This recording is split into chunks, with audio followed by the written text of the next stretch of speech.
Today we're getting started with our new campaign, Doors to Divinity, Episode 1. I'm going to have everybody introduce their characters to the game, and I guess we'll get started with Eric. Hi, I'm Eric. I'm playing a character named Rygg, and I actually wrote up a little backstory for him, and I'm going to read it in his voice. Many years ago, in the far valley, lay the prosperous dwarven city of Stoneguard. Rich seems the ore kept miners and metalsmiths busy and prosperous. The forests were filled with timber and wild game, and so many fish spawned in the streams that it was said you could walk across on their backs. And then the Outlanders came. Displaced by war and famine, strange beings with even stranger customs began to arrive at the walls of Stoneguard. Some came in peace, but others brought war, conflict. Families were displaced and forests were felled, and the delicate balance that sustained untold generations of dwarves was forever destroyed. There were a few families, practicing the art of forestry, who saw the writing on the wall before the others, and fled the bountiful valleys forever to live in the wild woods far from Stoneguard. As decades passed, these families spread farther and farther apart, living off the land, becoming as one with the mighty woods that became their new home.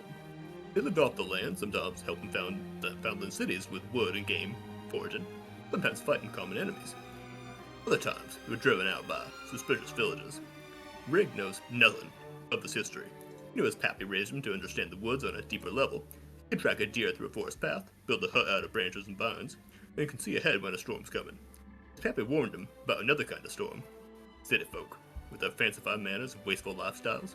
He knows they can help him, trade with him, pay him to fight with them. He knows that, much like a beehive, they can give him honey, if he doesn't get too close. Still, they aren't as bad as the Outlanders, who Rygg knows are his sworn enemies. Now, a new town is forming near a shack in the woods, and Rygg must decide what to do about these vexing new people, and their many petty problems. Thank you very much, Rygg. We'll go on to Jeff next. I'm Jeff, and I don't have as formal of a written up backstory ready as he does, which was great. Thank you, Eric. But my character's got a little bit of a southern accent going for him. And he's the innkeeper in the town here, Kamaji Mandolin. We run the Mandol Inn here in town, and I'm just a kind-hearted chef and innkeeper. I'm really after all sorts of crazy ingredients to better my craft, and just can't let a soul go by and be hungry. You know, I gotta feed everybody. I gotta be kind to everybody to a fault. I'll always trust anybody unless they give me a reason not to. And I'm not a pacifist. I will cut down any man who wrongs me. And I also am an avid hunter in the woods around this here town. Yeah, that's kind of me in a nutshell. Thumbs up. East, do you have a picture of your character? Yeah, I'm give me a second. Oh, I think this is from the There's a bunch of funny wow, ones on so there. cool. All right. It's me. A mighty Gruzlak.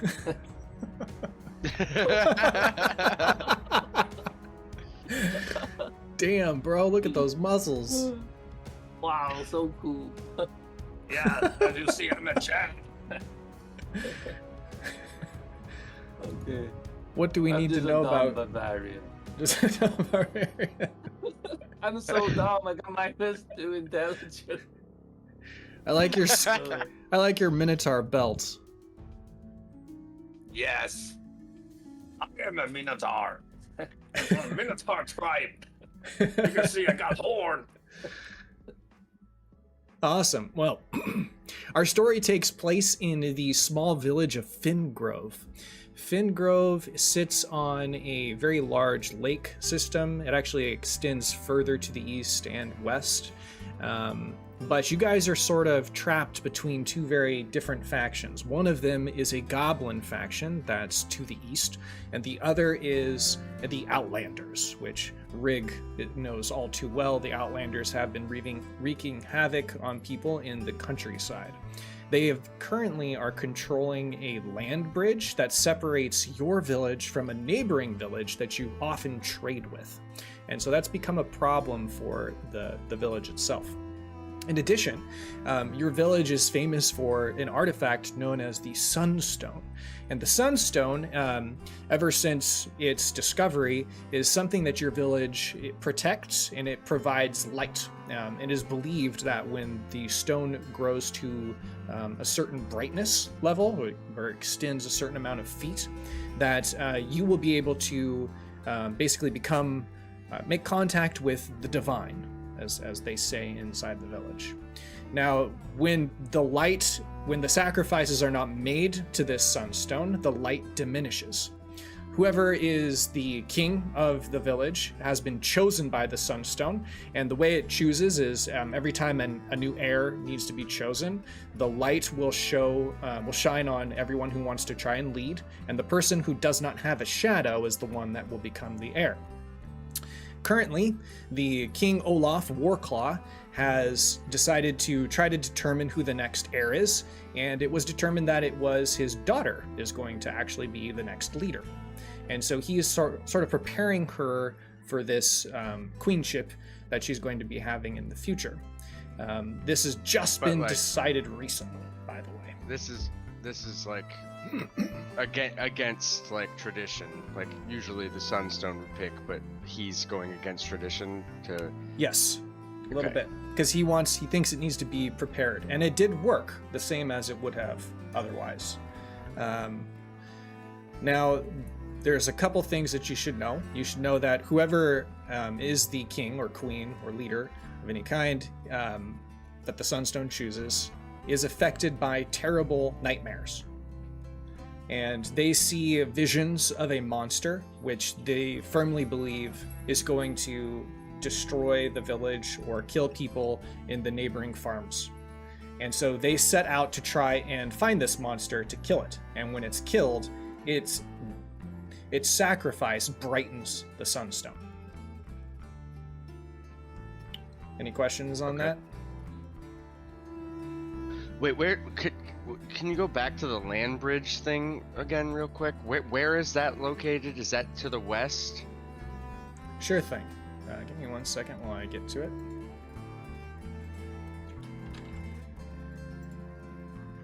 It's a little bit blurry on this map because it's better zoomed out, but you can kind of see it here. There's a land bridge right there. Ah, so to the west. Yes. And that was the goblins were to the east? The goblins are to the east. And who was to the west again? The Outlanders and the other village that you trade with. Gotcha. All right. This hex or area is known as the Fen. Yeah. Gotcha. Okay, so the current king, King Olaf, has been plagued by these nightmares, and he has not been successful in destroying this monster and sacrificing it to the stone to brighten it. It has diminished in brightness over the last year by about a foot. And besides that, there hasn't been any other notable events. The big thing that's happening in the evening of our game today is that they've chosen that Emery will be the new queen, and they're now celebrating this in the community Longhouse, which is on the far east side of the village. And everybody in the village has been invited to this. Gotcha. Is this, so I'm a little confused. Is this like being taken well by the town? Is it usually the Sunstone just picks who's ever like the best prepared, or is it like seemingly like random? It can be random. He initiated it. All you know is that people showed up to the event, the coronation event, and there were several people who were in attendance who tried to who wanted to become the next heir, but they all cast shadows. The only person who didn't was Emery. Oh, so she did get it by the traditional means. She did. It was She just. did. It was just. It happened to be. Just done Okay. earlier. Usually it will happen when the king or queen dies, but in this case, King Olaf is still alive. He is very just old, though. Stepping down type of thing. Got it. Exactly. Okay. So I'm going to go ahead and take us into the community longhouse. This is something that you guys will be able to see completely. Sorry, I'll be right back. We'll be Sure thing. right back. See. Ooh, I like this map. This is cool. So what we A lot have of detail here, on the tables. Ooh. what we got here is the notable people are King Olaf Warclaw and his wife, Queen Zephyr Warclaw. Their daughter Emery is in attendance. She's off to the left there at the top. We also have somebody that you would know, be familiar with. Her name is Mitra Oathshield. She is the sworn right-hand protector of King Olaf. She goes with the king on all the hunting missions and any other kinds of battles or skirmishes involving Outlanders or even sometimes occasional goblins. There's a couple other people of note. There is Greta Harold. She's over here to the left. She's kneeling down and she appears to be surrounded by a group of small children. And then there is a cowled figure off to the right who's huddled around a campfire.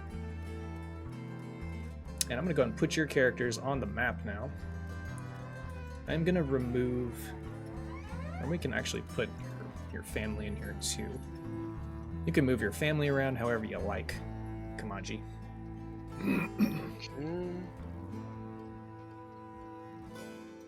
I feel like they're pretty well thought of in the community. I feel like they'd be up here towards at the top table. Okay.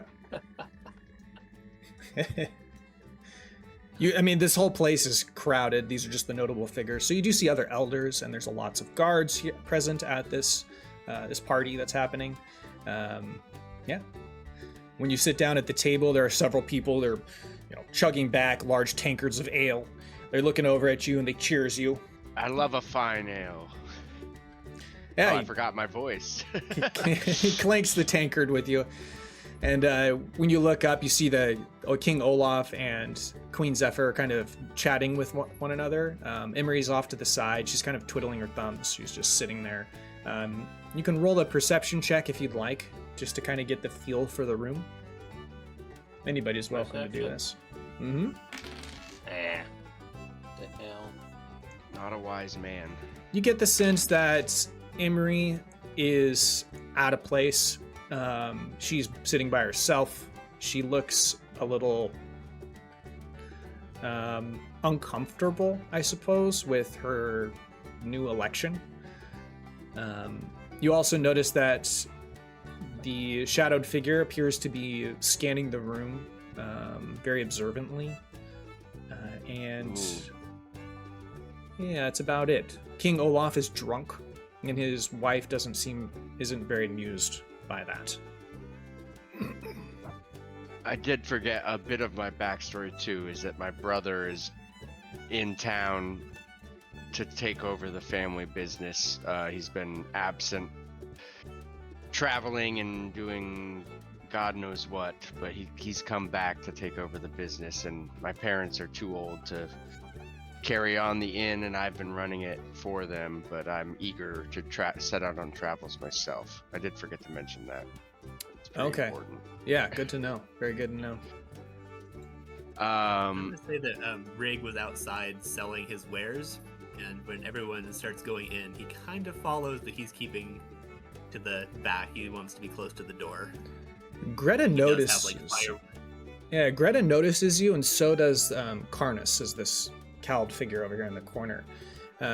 You get the feeling that people are a little wary of you. Most of the people in the village are human, and there's no other dwarves around.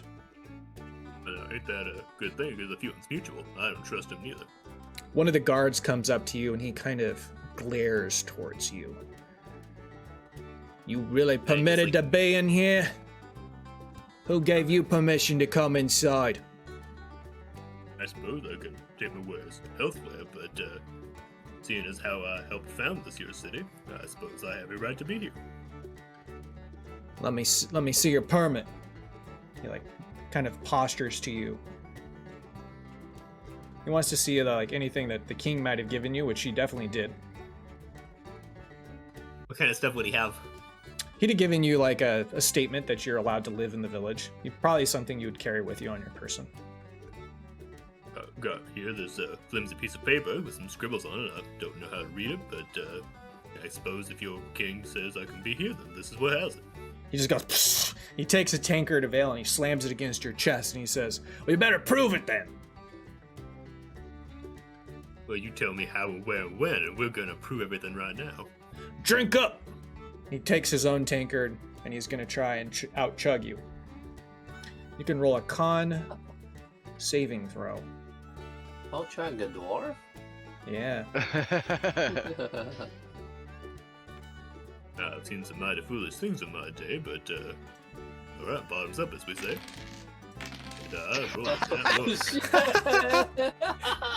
This isn't any ordinary human ale.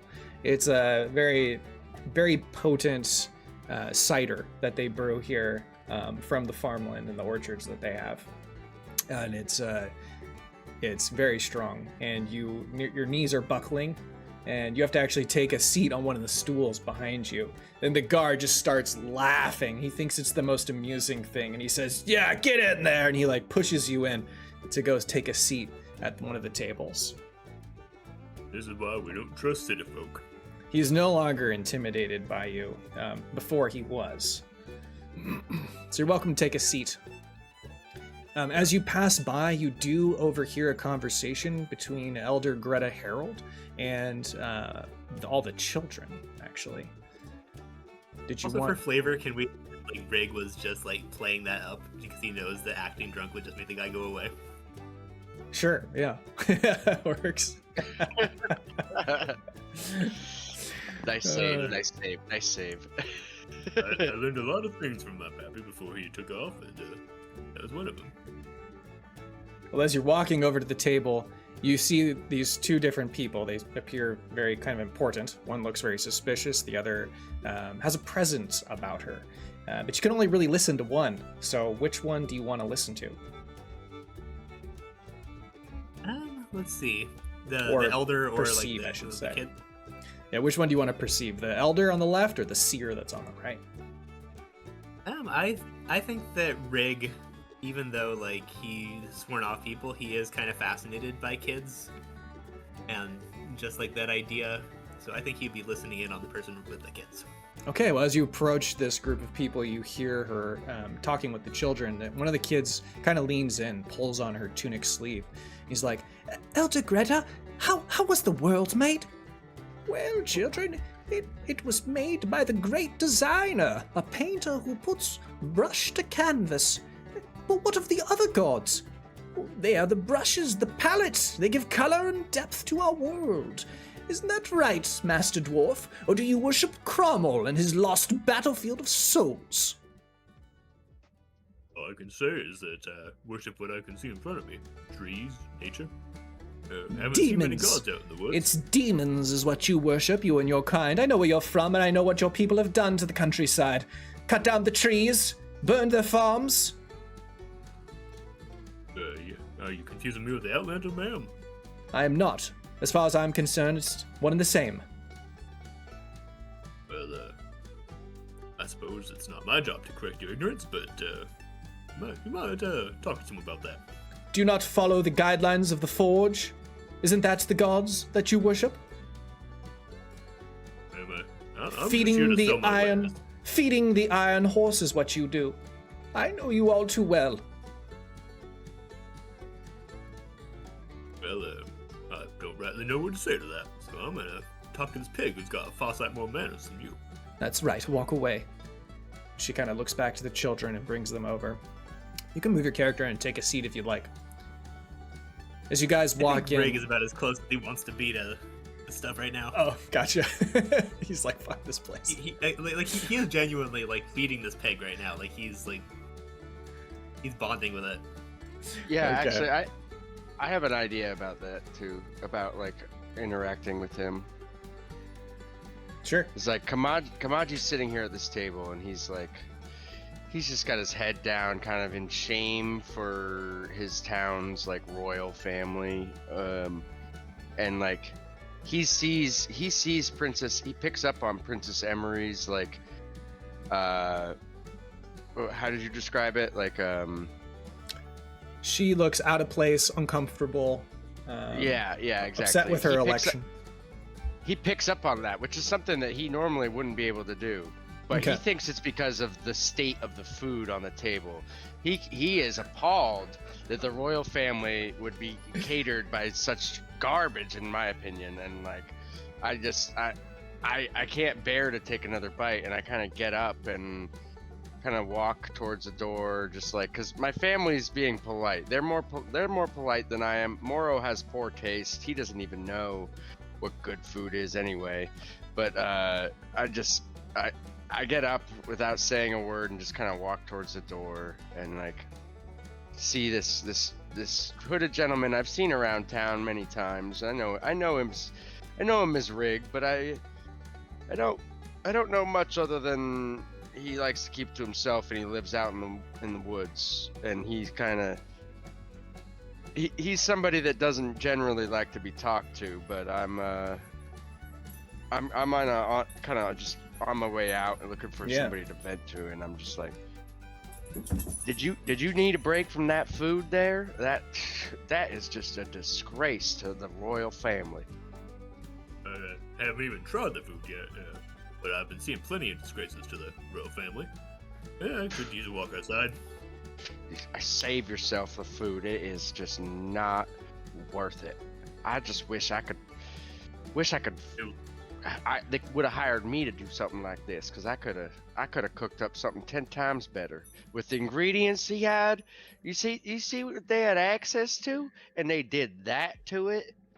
I never get my hands on rare ingredients. I'm out in the woods all day, but I can't find a dang thing half the time. I know what I'm looking for. I just can't find it. After you say that, the pig looks up at you and it's like, as if it agreed with you. My friend here agrees with you now. What you be looking for out there? I know these woods pretty well. I'm just looking for anything out of the ordinary. I just want to experience new flavors and see what I can find. Rygg like reaches into his sack and he pulls out like some elk jerky and some like dried mushrooms. Okay. I'm trying to sell these in the village, but people think they're a little too out of the ordinary. This is just simple, good dwarven food. Let me see these mushrooms. I toss aside the elk jerky, like, well, not really toss it aside, but I just like I'm not super interested in it because I've seen, as a hunter myself, I've seen that. I know what it is. It's not like super rare to me, but the mushrooms I'm interested in. Can I roll to see roll nature to see if any of these are rare or like more out of the ordinary than your average run-of-the-mill? Yeah, you can roll nature for that. 13. You know that these are called common caps, and they grow mostly on like fallen trees that are already dead or decomposing. Basically, like a common edible fungus, and they're usually found above ground. When you eat them, you do feel like a tingling across your skin, but there's no other effects besides that. Oh, that's interesting. Oh, yeah, I've seen these before, but I mean, do you know where you can get like a lot of them, like fresh?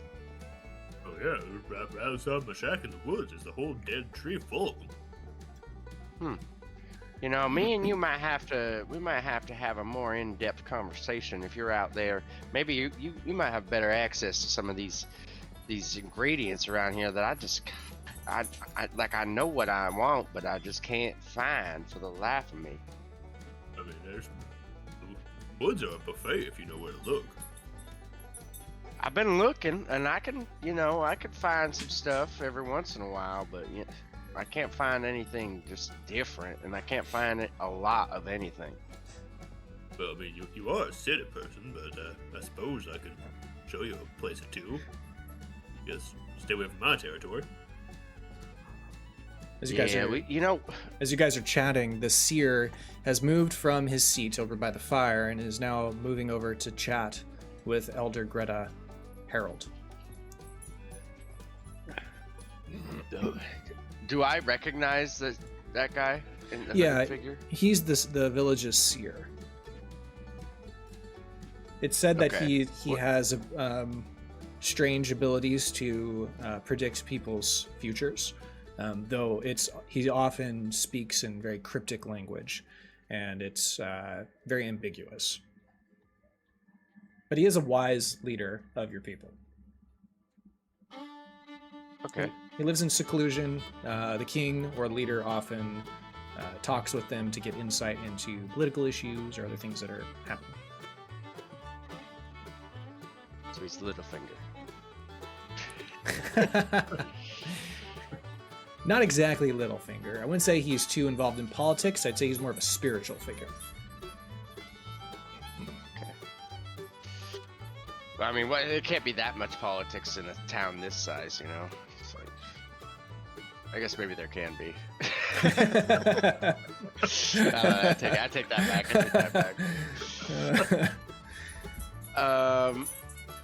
As you guys are kind of chatting, a few of the soldiers over at Gruzlak's table are like stripping the meat off these lamb shanks, and they're just talking about how delicious it is. These people don't typically eat this kind of food. And let me get my dog out of the room because she's making a lot of noise. Oh, she's fine. She's fine. She's not too loud. No. Okay, all right, we'll keep her in here then. My crazy familiar. Okay, so these guards are sitting around Gruzlak, but Gruzlak, you're seeing this Seer walk up to Greta behind you. At the same time, it looks like King Olaf is stepping off of his throne, and he's now moving forward as if he's about to speak. You got a chance here to kind of choose where you want to put your attention. So, did you see my message? Oh, I did not. Is it just me or show the map on your stream? I did looks see very that. fuzzy? Yeah, I noticed the map. I can't seem to fix it, so I'm gonna have to fix it probably next time. I'm not sure why it's Okay. so fuzzy. All right. Yeah, sorry about that. Yeah, I don't think I see these two. I just too busy to eat. Too busy eating. Yes, I'm just keep eating. I'm gonna eat everything on this table. It's all mine. Oh, actually, I did see he come. I saw he's gonna take my meat. This is mine. You think he's gonna take the meat? Yeah, look at this meat. Protect this meat. Oh, I see. He kind of looks over at you and scowls, and he ushers Elder Greta to the far corner, and he appears to be whispering something in her ear, and she's nodding. You can roll a perception check if you want to pick out a couple words. Perception. Okay. Yep. Oh God. You can't hear anything above the noise, and just as you're about to kind of lean in and hear more, the king actually steps forward off of his throne here, and he is now clearing his voice to give a speech. What's everybody want to do before I start the monologue? If I see that something's gonna be happening, I think I'm gonna talk to Rygg and be like, "Oh, I think something's going down. We can't be rude. We gotta head on in. Come on, Rygg. Let's go. You could sit with me and my family. We're right up front. Let's go." And I just kind of grab Rygg and just pull him along. Okay. Hey, Cool. You sure about this now? And he gets pulled along, and Why you got so many family? I'm alone here. It's fine, got all the meat. Looks like there's someone there who enjoys the cooking. So as you guys kind of shuffle into the seats here, Elder King Olaf Warclaw steps forward and he clears his throat and he raises his tankard and takes a long swig, tosses the tankard to the side, kind of rudely. He looks out over the Longhouse and he says, "We're gathered here tonight to celebrate the legacy of our leaders. All who inherit the throne do so with a heavy heart, me doubly so. When the Outlanders murdered my brother Aemond, in cold blood we lost a king, and I a brother. I regret that I couldn't save him.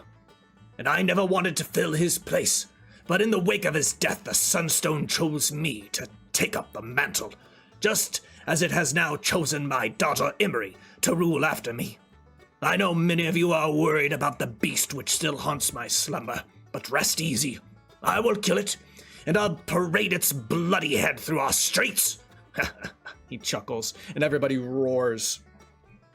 He then goes on to say, "We must remain vigilant, for we all know that another monster will inevitably take its place, just as it always has. But as long as the Sunstone continues to burn bright, nothing of harm will befall this village. And as the stone brightens with each monster slain, we all draw closer to Divinity." And he raises his tankard again and takes another swig with everybody. I knock back around and scream, "To Divinity!" He comes around and he begins to cheers everyone. He starts with Mitra and he comes over here to Sophie, then Kamaji and Rygg. And he ends over here with Gruzlak. And he does thank you, Gruzlak, for finding that goblin thief who'd entered the stables and smashing his head. He's really proud of your dedication to the village security. Yeah, sorry, wait, what? The king comes over to you and he thanks you for smashing the goblin's face in. He says he's proud of you and that you're one of his best security guards. That, sometimes man the post here in the village. You're welcome, Majesty. Okay. As long as you pay me. Of I can course. smash that ugly goblin. He pulls out a coin pouch and he hands you 10 gold pieces. "I believe I forgot to pay you this the last time. Keep up the good work, Gruzlak." And he slaps you on the back real hard, but he's being friendly. He's not trying to be aggressive. It's just how he acts around people. As he's moving past you and rounding the table, can you roll a perception check? Perception. Yep. What the hell is my dice? He rounds the table and he comes back to his seat right next to his wife. About this time, you hear a horn being blown to the west of the village. It's blown several times, and you hear cries. What do you want to do? Price. People are crying out. We're gonna stand up and we're gonna run outside. Everyone seems to be very outside. confused about what is happening. As you leave, you come outside of the communal longhouse right here. This is going to be really hard to see your characters. Let's zoom in. And when you look down the street, you notice that there is smoke rising from the royal house. The royal house. Which is, way down there. Okay. Run! Fire? Yep. The royal house is on fire. We gotta go. So you guys are going to get to, I'm going to go ahead and put you at the royal house. Pretty far.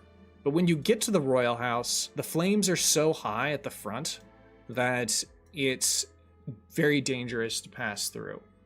You're welcome to attempt that, but you would be walking into beams that are now being falling on the ground. Seems that nobody noticed this soon enough, and it's grown quite rapidly. All right. Well, Kamaji's gonna yell, "We gotta get water and we gotta get that stable and all the adjacent buildings and trees all wet so the fire don't spread." I'm gonna use my axe to chop down the wood. The wooden door. The door is shut. It's just on fire. The whole building is on fire. I'm gonna guess How that they this- do? Sorry, go ahead. How they do in the the firefighter? Isn't they got axe to chop the wood? To, Yeah. make sure the fire won't grow to other Yeah. house. I'm gonna do that. So you mean you want to like? Nice. Usually they use the axes to dig like fire barriers. You know, they like clear out all the brush or something. I don't know if you have the time to do that. You do hear screams from inside the building, though. Oh, what? Oh, Yeah. that changes. I'm gonna things. charge in. Yep. You're gonna charge in. Okay, can you roll Don't a? worry, I'm here. Can you roll to hit with your axe to see if you can smash the door down successfully? And if Smash. that smashes the door, you do have a clear jump. Can you roll athletics? Athletic. Yep. I'm unstoppable. Yeah, you successfully avoid the fire and the ash on the ground, and you're gonna go ahead and end up in this royal house. I'm gonna send your character there now. Gruzlak. Oh, can we just be outside here? Yes. Okay, so when you enter in, everything is on flames. Let's see. And you notice that there appears to be some movement in the back behind the throne. This door right here on the right side of the room is opened, Yeah. and you can see bodies moving around beyond the flames. Beyond the flame. Beyond the flame. On All the flame. doors, yep, all the doors are open. So when you, I'm going to go ahead and move you in a little bit. But when you move right to this position, you can see that this door is open. Somebody's screaming in this room, and there are other people moving around. Only So- in that room. What Yep. about this big room? The big room is empty. It's just on fire. Okay, I gotta just charge for war. Hold on.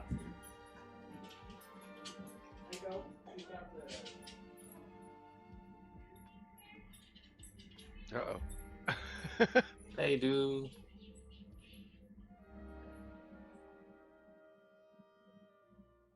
I will use this time. You did hear fire. My dog was throwing up. I'm sorry. Okay, Oh, it's okay. She's outside now. Oh no. That's what happens when she eats grass. Wait, what? So before you move to that position, East, you got to roll an athletics check to see if you can get there. Athletic and what? Just one athletics check. Okay. Ah! What the hell? I think you got it. Okay. No, you do not got it. You're going to take some fire damage. I don't care. Wait, why am I? I'm going to fix your health pool because I think you leveled up. So you're going to take 3 fire Okay. damage. Okay. When you get to this room, you do see that there are, well, one, Prince Elmund, who is the son of King Olaf, is being apprehended by 3 unknown individuals. I don't know them. You've never seen them before. They Now, got what? him. Is the prince younger than the princess? Yes. Okay. Okay. The door is open, right? The door is open. You see them. It looks like they've created a hole right here next to number 3, and they've apprehended Elmund. And it looks like they're taking him out of the Longhouse. Now I'll let you decide what you're gonna do there, and think about that for a second while I go back to the other characters. Okay. And what are the rest of you doing? Can you just put us on that other map? You want to go into the royal house too? Well, I want to be at least like there's like an outside area on that map too. I see, for sure. Originally, I was going to try to keep the fire from spreading, but if there's a scream, I think that changes things pretty drastically. I guess I'll send my family. I'll send my family to go. I'll tell them to grab buckets from the stable, because the stable definitely would have buckets, I feel like. Okay.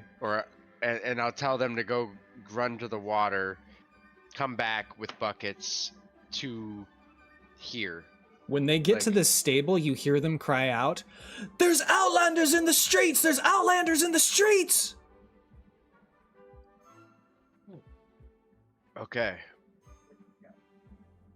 Well, I don't know about the threat in this room yet, so I'm gonna go address that then.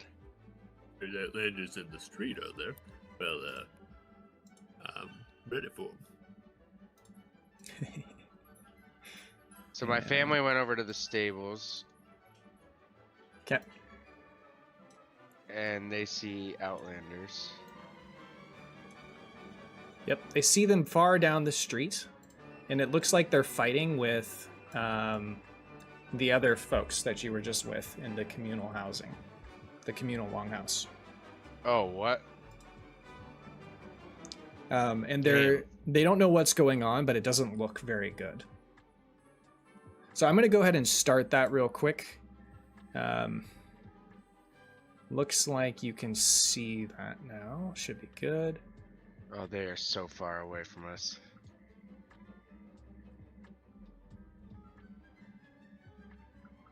Okay. Oh my god. 600 feet. Oh, wow.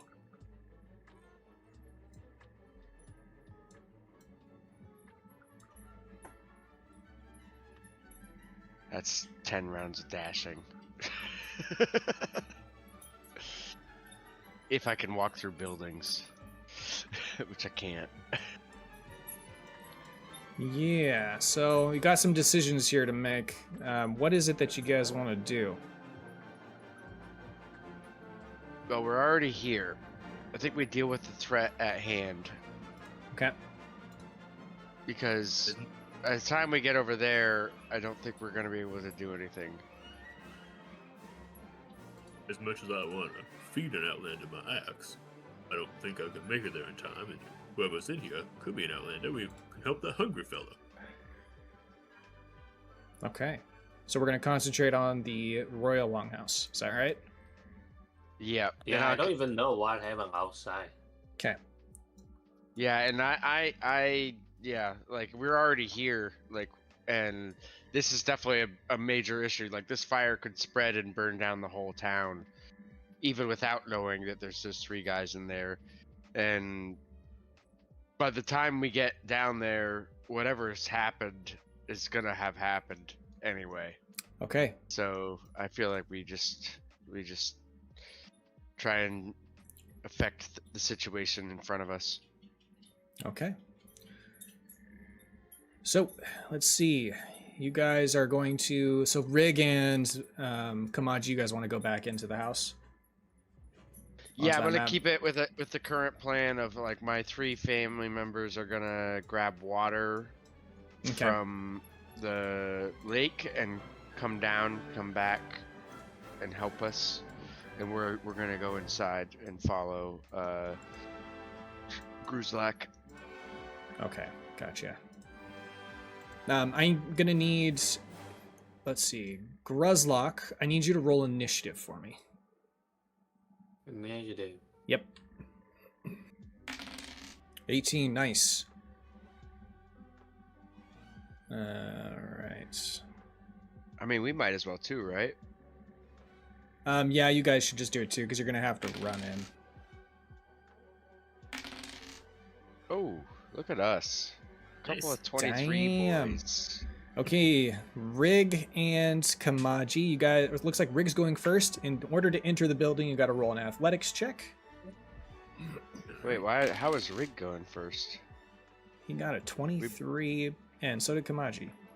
For Yeah, some but reason, I it have put him first. I don't know why. But I have a +5 modifier. He's a +4, which means I should. Yeah. You know I already smashed the door. Doesn't matter. I Doesn't will. matter. No, it does matter. I'm going to reorder you. For some reason, it threw Rygg up. There we go. Now it should be you. So Kamaji goes first. Okay. I will run through the door. All right, athletics check. Can I do acrobatics? Yes. Nat 20. Oh, nice. Damn. I'm going to go ahead and give you inspiration. I cartwheel through the flaming door frame.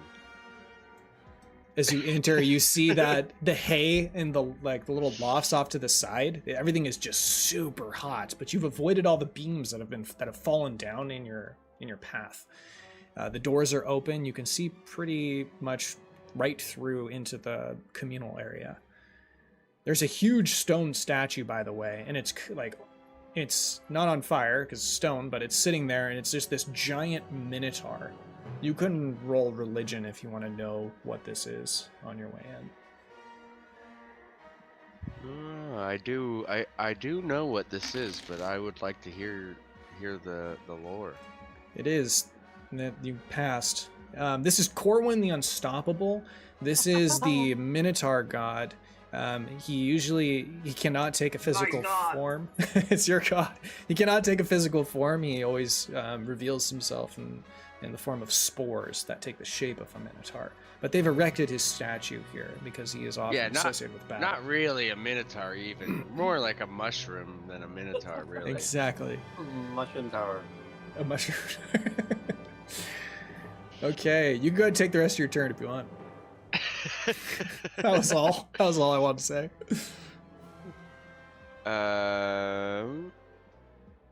Go there. I think level 2 is when yeah.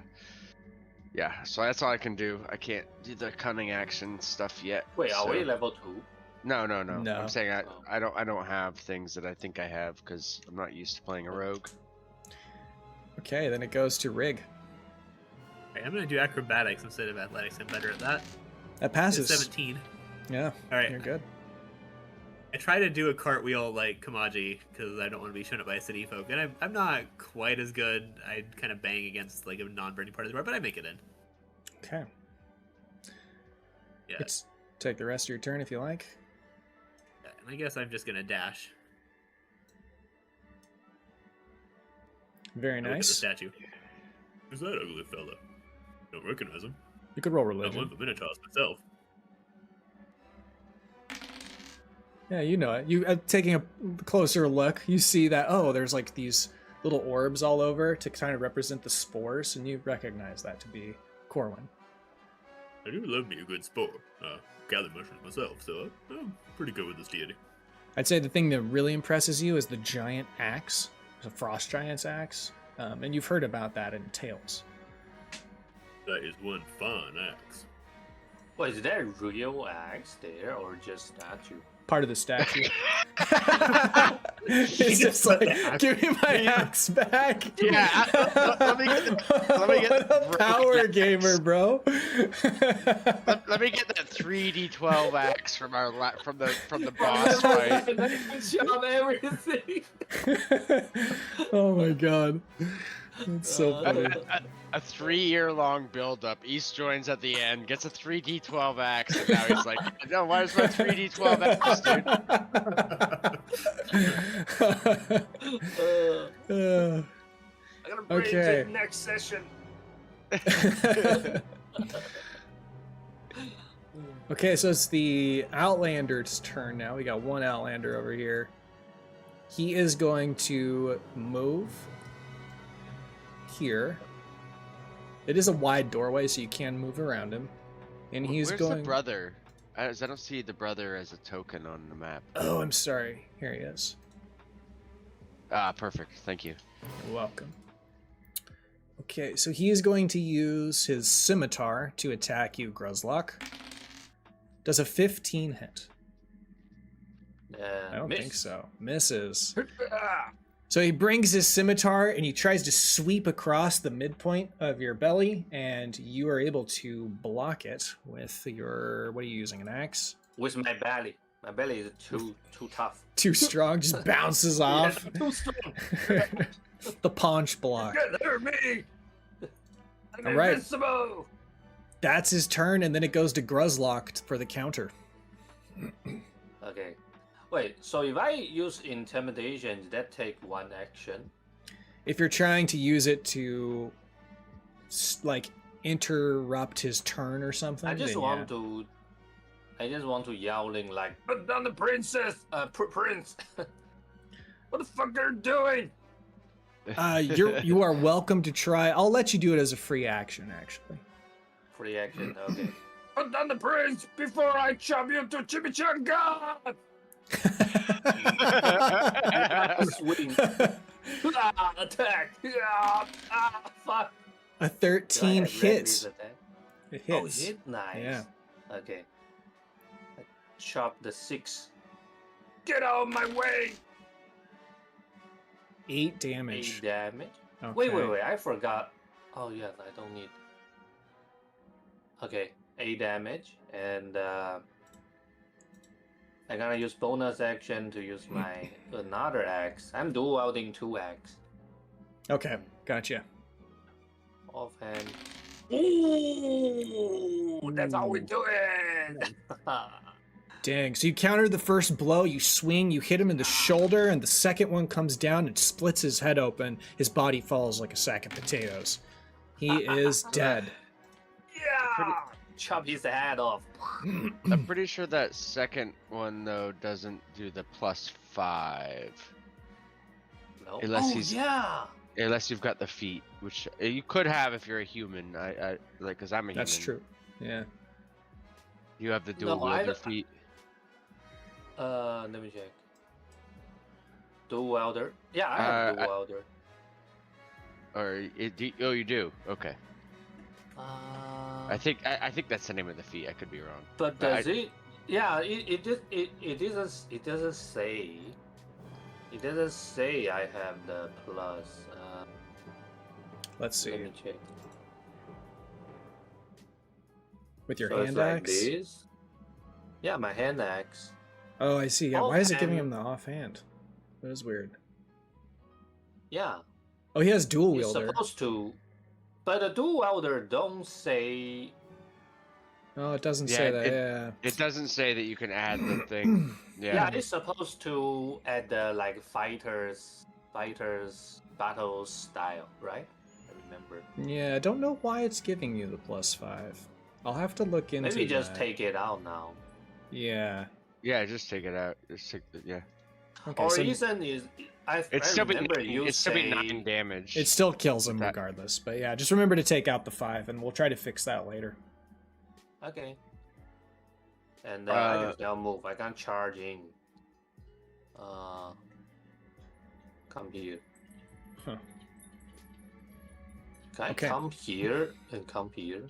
Yeah, you could move at that angle if you can go to this square first.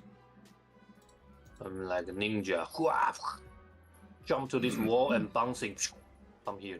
All right, you- Grace, I get you back. Okay. Just so you know that number 12 is already grappling Prince Elmond. No. Yep. I gotta block. Where is the hole? It's right here. Oops. All right. This one.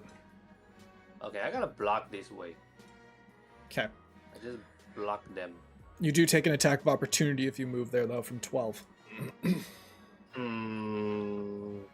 I can't stay here then. Okay.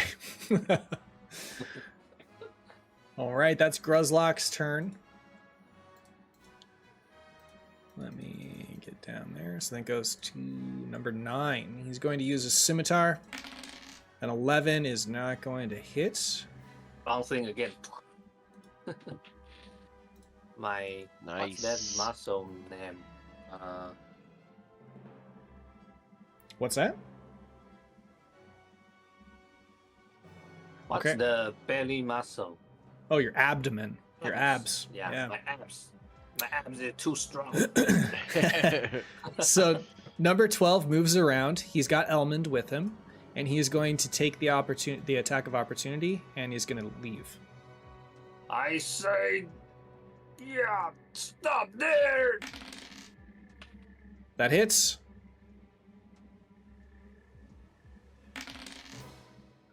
That kills him. Nice. Wow. Good roll. You got the max damage, and you got, yep, that was exactly what you needed to get. Oh my god. Very I'm nice. dumb, but I'm a badass.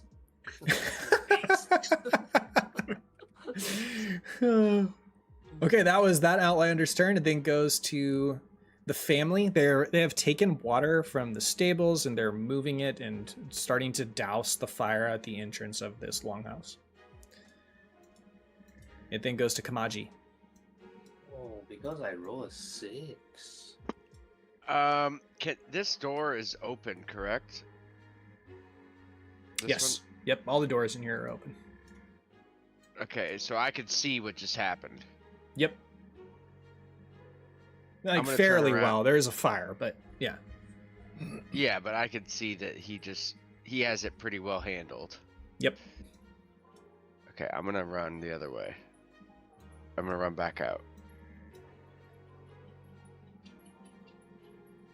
So basically, I'm gonna run to the other conflict, but it's gonna take us 12 turns to get there instead of 10. So it'll take us an extra 12 seconds to get to the conflict on the other side of town than it would normally.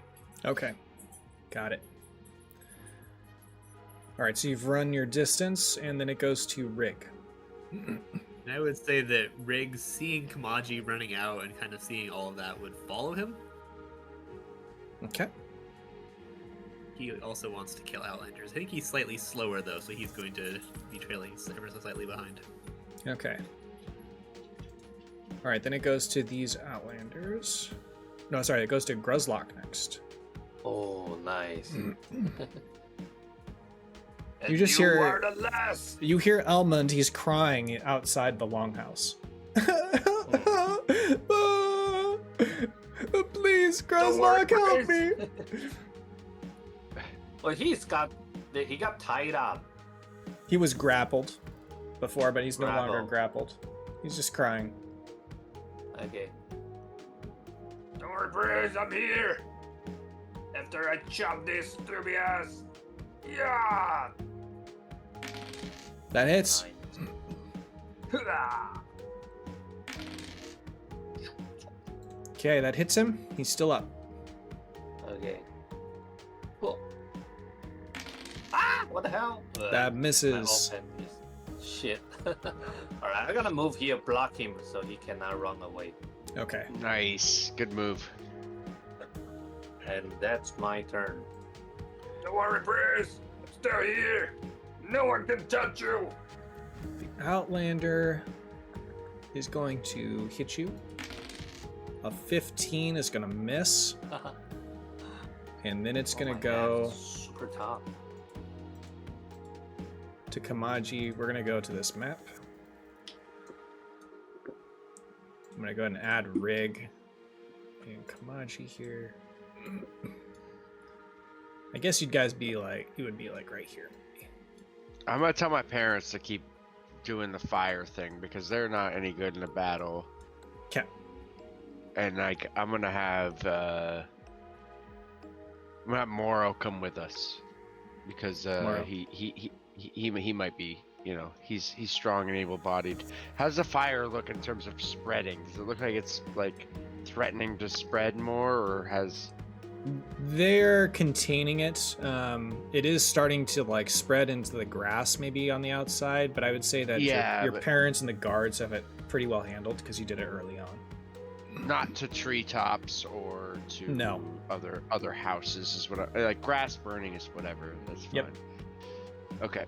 Then yeah, I will take Moro with us and tell him we need him. Okay. So we're just gonna spend, 10 rounds stashing basically. Okay. Looks like Moro's there. I'm just going to set your parents inactive for the time being. Okay, so when you guys get out here, let's go ahead and add this. In 1 second.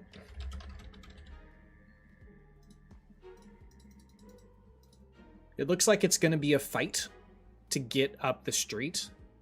You do see several Outlanders in front of you. This is going to be kind of a battle to get all the way Bring up.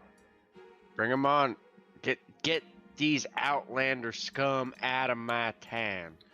And these are the ones that are not engaged with guards, so there are more than this, but these are the ones that you're probably targeting. Okay, Kamaji is up first. Okay. Can I even see them? There's so many. What the hell? That's 30. Can I see? It's kind of questionable because the black line. I don't know if that might be in the way of Let me seeing this see. guy. Yeah, it looks like you're obstructed. Actually, it doesn't matter. He's far enough away anyway. Hmm. That doesn't matter. So I will target 16. I feel like I Okay. can see him pretty good, right? Yep, you can see 16. I only have a short bow. It has a disadvantage range of 320, so I'll be rolling this with disadvantage.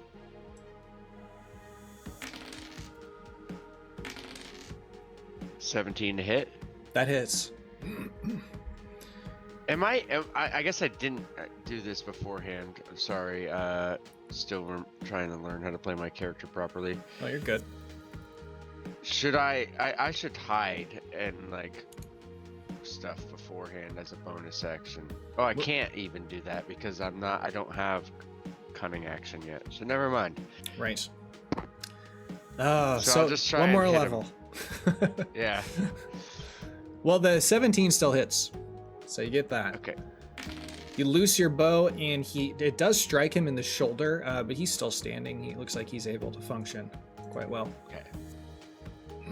I don't like that. I don't like that he's functioning at all. And then Rygg. Unless you got more to do. Yeah. No, I can't do anything with my bonus action. Rygg can maybe get this far, so I'm assuming I can't see either of them from this angle. You can't, yeah. He charges out in his stubby little dwarven legs, but can't quite make it into a line of sight. You're- Dash then. Can you dash? That's true, actually. That's a good point. If you're not going to use your action to attack either way, might as well just dash. Yeah. So I Is your- dash out here, and I can see them both. Your Nice. 25 move speed. Yep. I've got Yeah. short little legs. Yeah, I've done it before. It's rough. Okay, so now I'm dealing with these 6 guys. Looks like it goes to Gruzlak. You are Okay. back here in the hut. So I have a question. So I picked armor bracers. So I remember you say armor bracers is kind of like it's on my hand, right? Yep, And it has the glove So- property. so I suppose I can wear that and I can start Yes. welding an axe, right? But you Correct. don't allow me to do that. I cannot equal that. Oh, I see what you're saying. Yeah, you'll just have to off-click with each time you want to hit with that weapon, but for the sake of theater of mind, you're wielding both at the same time. Okay. Okay. Well, I gotta just chop him. Okay. 23 hits. Die, piece of shit! You kill him. When you slice, he's disemboweled. He drops on the ground. You've made a mess. When you look outside, you see Elmont. They're gonna kill my mom and dad. No, they won't! Not under my watch! Come, Brice, let's But the save cat- your dad! They said the captain was there. Our captain! He's like trying to get something out, but he's just choking on his tears.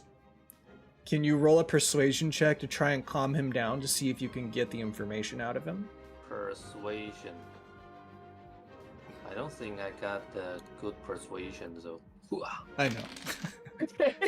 I'm not very What do you say that makes him cry even more? He starts to piss his pants. He's so scared. You are the son of the king. Stop being a whiny baby. He is just sobbing now. He's just sobbing. He can't get the words out. But you go ahead and roll insight. Inside, okay. Yeah. What the hell is happening? You're not picking up anything, and you feel the it's very important to get over to help your friends right now. So you just quit trying to talk to Elmond. For theme or thematic reasons, we're gonna say you're like taking him by the hand and you're grappled with him, so you can move him with you. Okay, I grapple him. Okay. On my shoulder. Okay, so you're gonna have to move quite far. Each round we play, you're gonna have to just dash with him, okay? Okay. You can- So I'm from here. Well, if you go back... 5. Oh, sorry. Yeah. No, never mind, you're good. Grapple him. 10. So I move here. And then I dash. Okay. Wait, Okay. I cannot dash. Wait, can I? Oh, the fight already finished. I guess I can. Yeah, I think it's okay for this. Okay. All right, so then what goes back here, we're gonna go ahead and go to the next Outlander. And it looks like it's gonna be this guy here. He is going to move 60 feet. And then it goes to the next one. He's gonna also move 60 feet.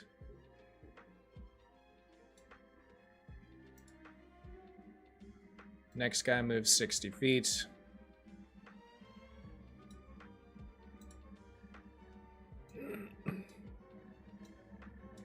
Okay, almost there.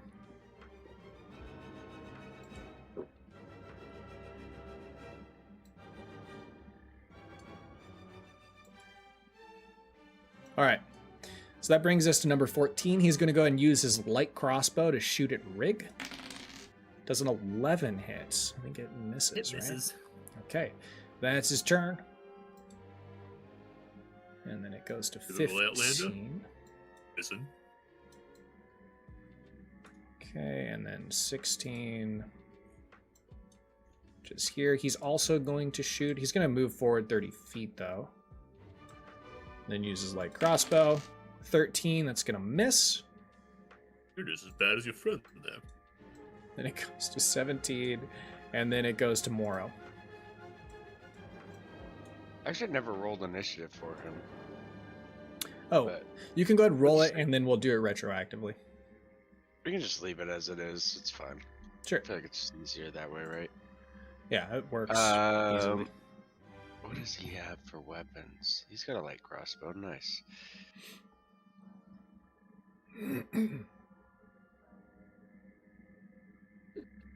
You have a full game. 16. Okay. Or actually, yeah, I gotta do 16. With disadvantage here. Oh no. I That have the stupid dice roller came up on this one. Gotta change that right quick.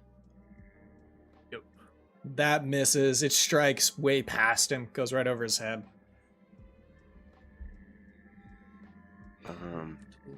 He's calling out, and he's taunting you. He's saying, "It's too late, Outland, or it's too late, Fengrovian." He's screaming at you.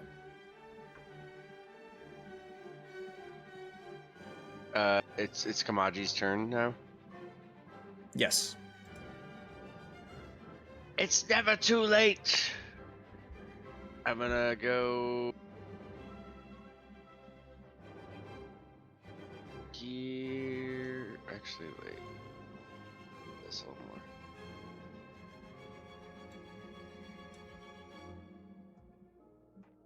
All right, now I can do it without disadvantage. That's nice.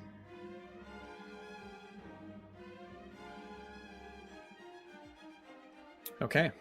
Man, I don't know how you play 2 characters, Eric. I really don't like it. Yep. 20 to hit. hits. Yep. 6 piercing damage. That kills Another. him. Nice. I was just say another 1 on damage roll, but it was enough. It was enough. Anything else? That's it. Rygg. I'm actually within range right now, so I'm just gonna shoot from. Actually, no, I need to. Yeah, I'm good. I draw my short bow, and I take aim at number 14. First of all, I'm not Fengrovian. Second of all, let's see if it's too late for you. That 12 hits. to hit. 5 piercing damage. All right, he's still up. The ones with the damage rolls. We just Yep. keep doing it. And it feels weird not playing 2 characters now. Okay, after that, we're going to go back to the Outlanders. See if I can read their numbers a little bit better. So the 3's gone over there. 14 is the other one. Okay. So I'm looking for, what's that, number 9, 8, 9, 10, 12. Okay, number 8's going to go. He's going to dash 60 feet. Number 9 is going to go. He's going to dash 60 feet. Number 10. And then number 11. Okay, he's over there. And 12.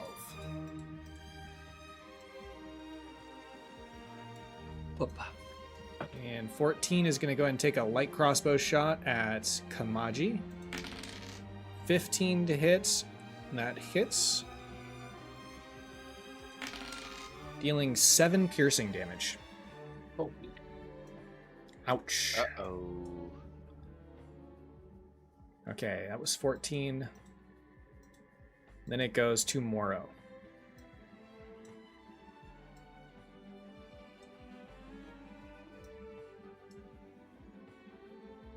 Oh yeah, that's me. I'm going to come out here and do another light crossbow shot.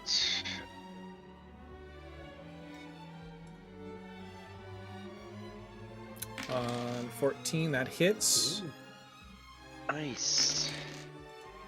Oh my god. What is with the Nope. ones? Oh my god.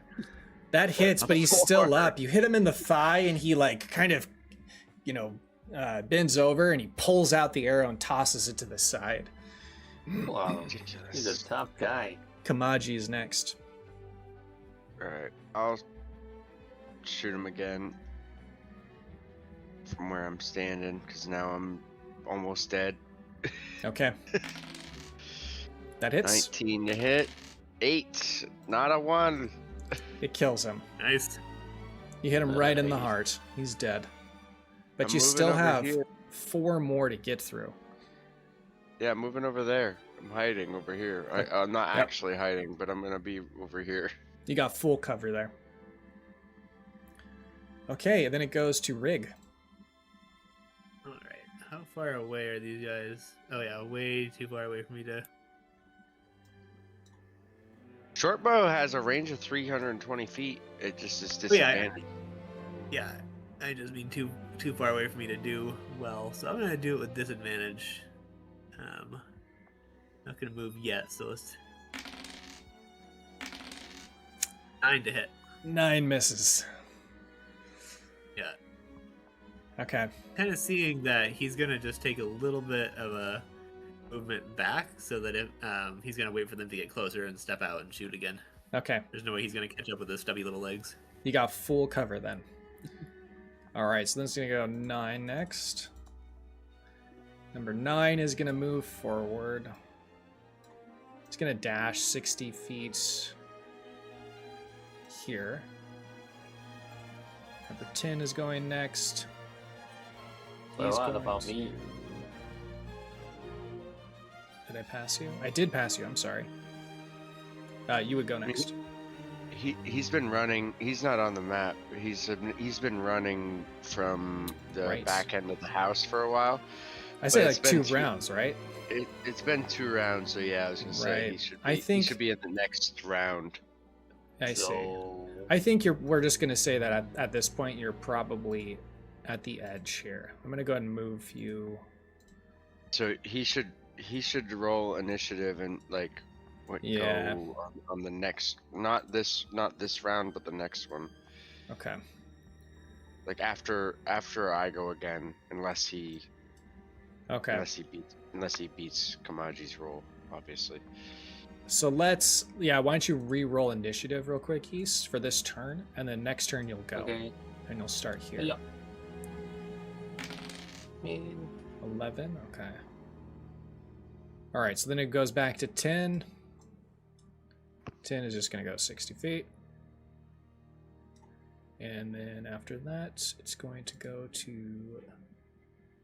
Oops, this guy was supposed to go as well. And then number 12. Alright, let's see how far this guy is. He dashed, though, so we're just going to keep him there. And then it's going to go to Moro.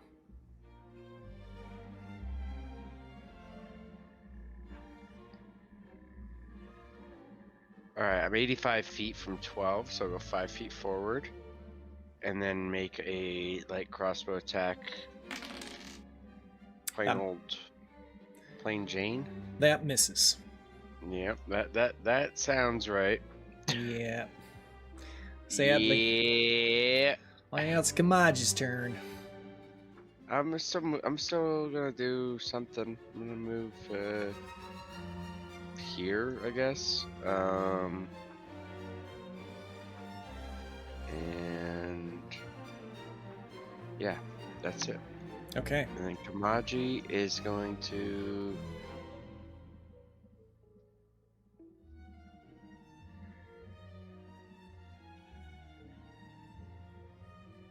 hop out 10 feet and then use his short bow. 19 to hit. That hits. Number 12? Yes. Okay. This guy, you drop him to one knee, but he's still alive. Man, we can't catch a break. I'm gonna go back. I'm gonna go back in the corner here. Rygg's turn. All right. Oh yeah, so that's definitely disadvantage. So, 18 hits. 18. All right. Which I'll one were take you? it. Which one were you targeting though? I'm targeting number 12, the one who's already almost down. Okay. And I do 8 piercing damage. Dead. Nice. Is that you, Outlander scum? All right. So now we're dealing with Step back 7, 9, behind 10. Okay. So 7. Am I supposed to be keeping track of arrows? I haven't been doing that. Yeah. I kind of just gave myself a. It's been 3 rounds. Shooting. There we go. Gruzlak, your turn. Okay. I gonna come here. I still need to dash. Are you still bringing Elmond with you? Yeah, but should I give him to one of your family? Yeah, if I were you, that's what I would do. Like, you're a fighter. You don't need to be caring for this old. Or he's not an old man, but But I'm caring. the loyal guard. I need to protect the prince. You know what? I gotta use the. I don't trust no one. I gotta use a rope to tie the prince on my back. Okay, so he's on your back. Yes, he's on my back. Okay. Tie him on my back. All right. He's on your back. Prince, Let No me one go, can touch it. please. I will protect you. This is my loyal. Come here. And Alright. I guess that's Del Dash. Yeah. Come here. Okay. And so I use my bonus action. Wait. No. I use my bonus action to rage. Rage! Ah! Okay. This is my turn. Alrighty. In 1 second. Where's my pop out? There it is.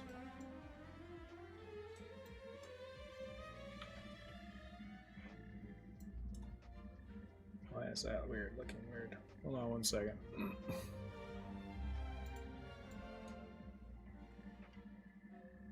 Okay. Alright, that's your turn. So it's going to go to number 9 next. Number 9 is within 80 feet. They're going to use the light crossbow. They do have range within 80 feet. 13. It is going to miss. And then they're going to move 30 feet here. Number 10. It's going to dash. Your pecs. 60 feet there. And we can skip those. Moro's turn. Alright. Oh, Moro. He's gonna move 30 feet like that. Then... let's see. Okay, yep. He can with disadvantage. Ugh. 9 to hit number 7. Yeah. That misses. Yep. Alright. Okay. Kamaji now. Kamaji's turn.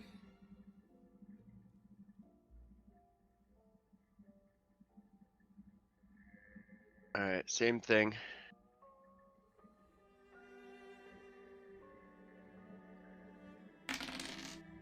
$16 hits. I had to roll the disadvantage. This is on Yeah. number 7, by the way. Okay. But still 16, so it did hit. And it's 8 piercing damage on number 7. Still up. You struck him in the leg, but Super he's far. still moving. All That's right. it. Rygg. Rygg's gonna come out. And just seeing how far Oh. away. Yeah. Yeah. So I am within range, so I guess I will be shooting the disadvantage at number 7. Okay. I'm going to tell you it's going to miss. Yep. That misses. Damn. Yeah, but now that there's more people out, Rygg is going to stay out for now. Okay. 7 is going to dash 40 feet here, and the last 20. Then it's Gruzlak's turn. Okay. Gruzlak gonna keep charging. I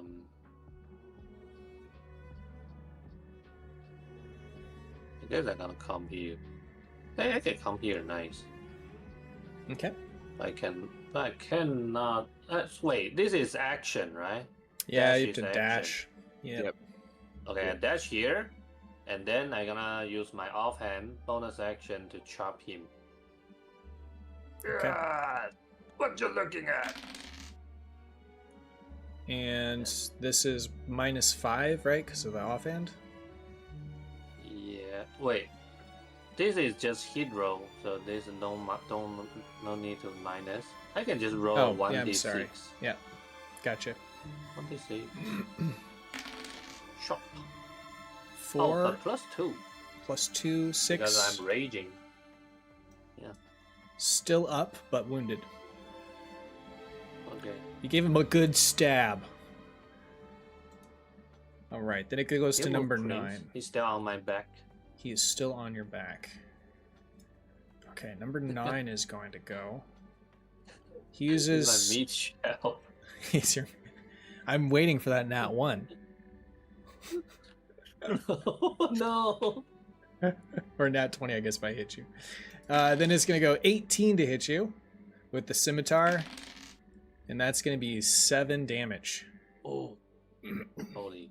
Alright. Finally, my abs didn't save me. Not Wow, this that's time. pretty hurt. Wait. It's 3 because I'm raging. Okay. Okay. All right, that was number Not 9. that bad. Number 10 is going to dash 60 feet. And then it goes to Moro.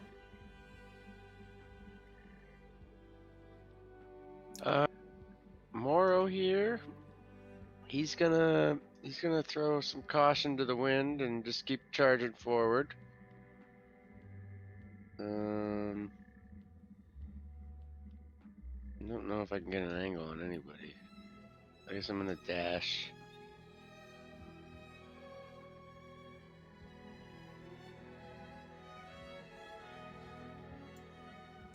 See if we can get a better picture here of this.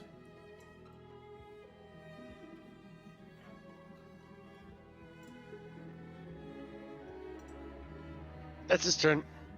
And Kamaji will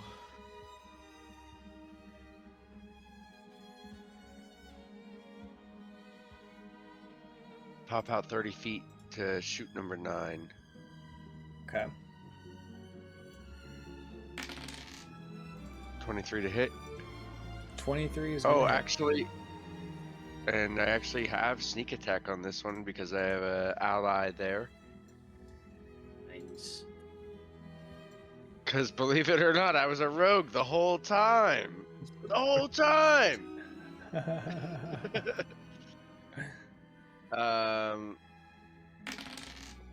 So there it is. There's the whole damage. 13 damage. 13 damage to, you said, number 9? Yeah. Okay, that kills him. He's dead. He's dead. You got 2 left. That's my turn. Nice shot. All right, Rygg. Oh, right. I don't think even dashing I can get was enough to do much of anything. How tall are these buildings, by the way? They're like, top of the roof is 15 feet. Can Rygg climb it? Yeah, he can try to climb it. It'd be an athletics check. Ooh, that's an interesting you- idea. Can I do acrobatics? Sure. 14? That passes. You're able to get up. Takes double your Right. movement, though. You have to ascend would be- 10 feet, so 20 feet total. Yeah. So I would be part way. I'd basically be like at the edge of the roof because I already used most of my movement in getting there. Cool. All right. It's going to go to number 7 next. They're going to move 30 feet and use the light crossbow on Gruzlak. 22 to hit. 9 piercing damage. So 4. Okay. Wow. Gruzlak's Hurt. turn. Okay. You shoot me, huh? Fuck you.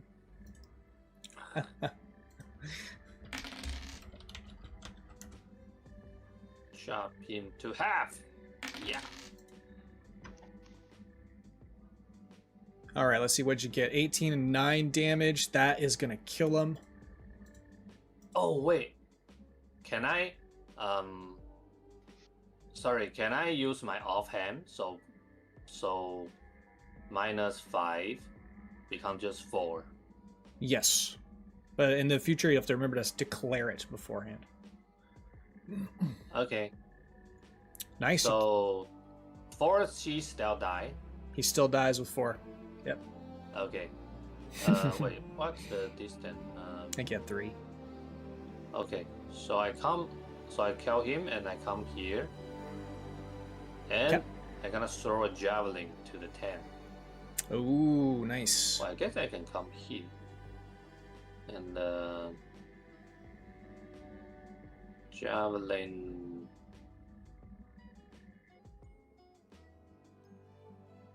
Throw it. Ooh.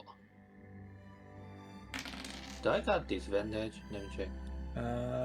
Yeah, I think I got disadvantage. It's 30 feet. Yeah, Yeah. it's Yep. Yeah. Oh. Okay. So- Hell. oh, that Nice go. misses.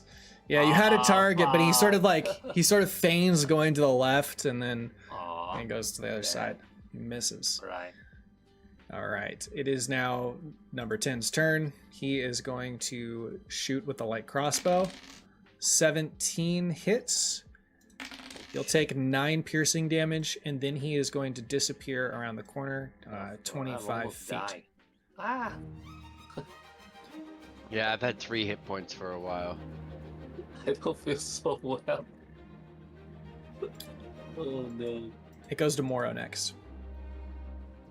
Moro's gonna go 30 feet and boom. You're Okay. gonna get you're gonna get a crossbow over there.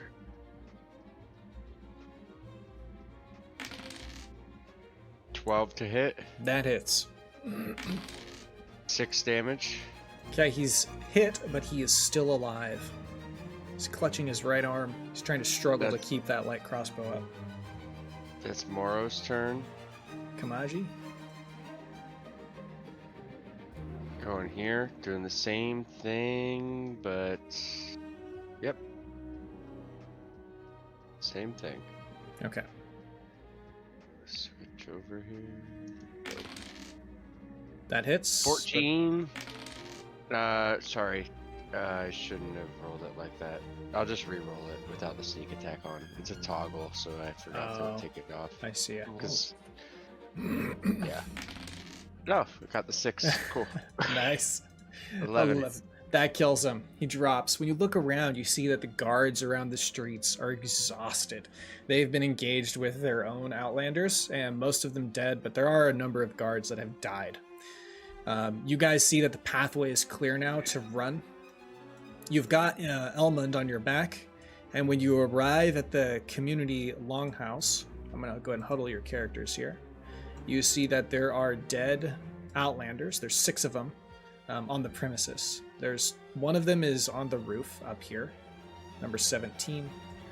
15 and 5 are dead behind the Tully's Tavern. And then there's a couple more near the tree on the other side of the community longhouse. So just They're all dead. all these guys are dead. You did not fight them, so they won't count as part of your experience pool. So I'm going to go ahead and remove them now. Oh yeah, we're doing that. I forgot about that. Yes. I guess it doesn't really make that much of a difference. Okay, when you guys get to the community longhouse, you do see that King Olaf, he like walks out of the doors and he's exhausted. He's been fighting with these big bear claws that he has, and they're hanging real low as he kind of like walks over. He's hunched over and he's just like trying to catch his breath. His wife comes out, she's unharmed, and then Princess Esme also comes out, she's unharmed, but there's a look of despair on their faces. When you kind of peek inside the community longhouse, you see somebody who's decorated, like an Outlander's decorated in better armor than these other soldiers that you've been fighting. And he just looks up at you and he's like, I killed them. I killed them all. But they took the Sunstone. Wait, it was an Outlander or He killed the Outlander captain. oh, he's decorated in the Outlander captain's armor. No, that's the dead body that's on the ground. Oh, gotcha. He walks over it as he leaves the community longhouse, and he just looks at you guys and he says, I killed them all, but they took the Sunstone. Oh, the king, badass. He's not Not even, the Sunstone. yeah, Sorry, my lord, they didn't get your son. my son? He like looks over and and you can tell, actually roll an insight check. Inside. Oh, yeah. Oh, fuck, I won. I just cannot notice anything. Rygg, you notice that he hadn't even considered his son, his well-being at all.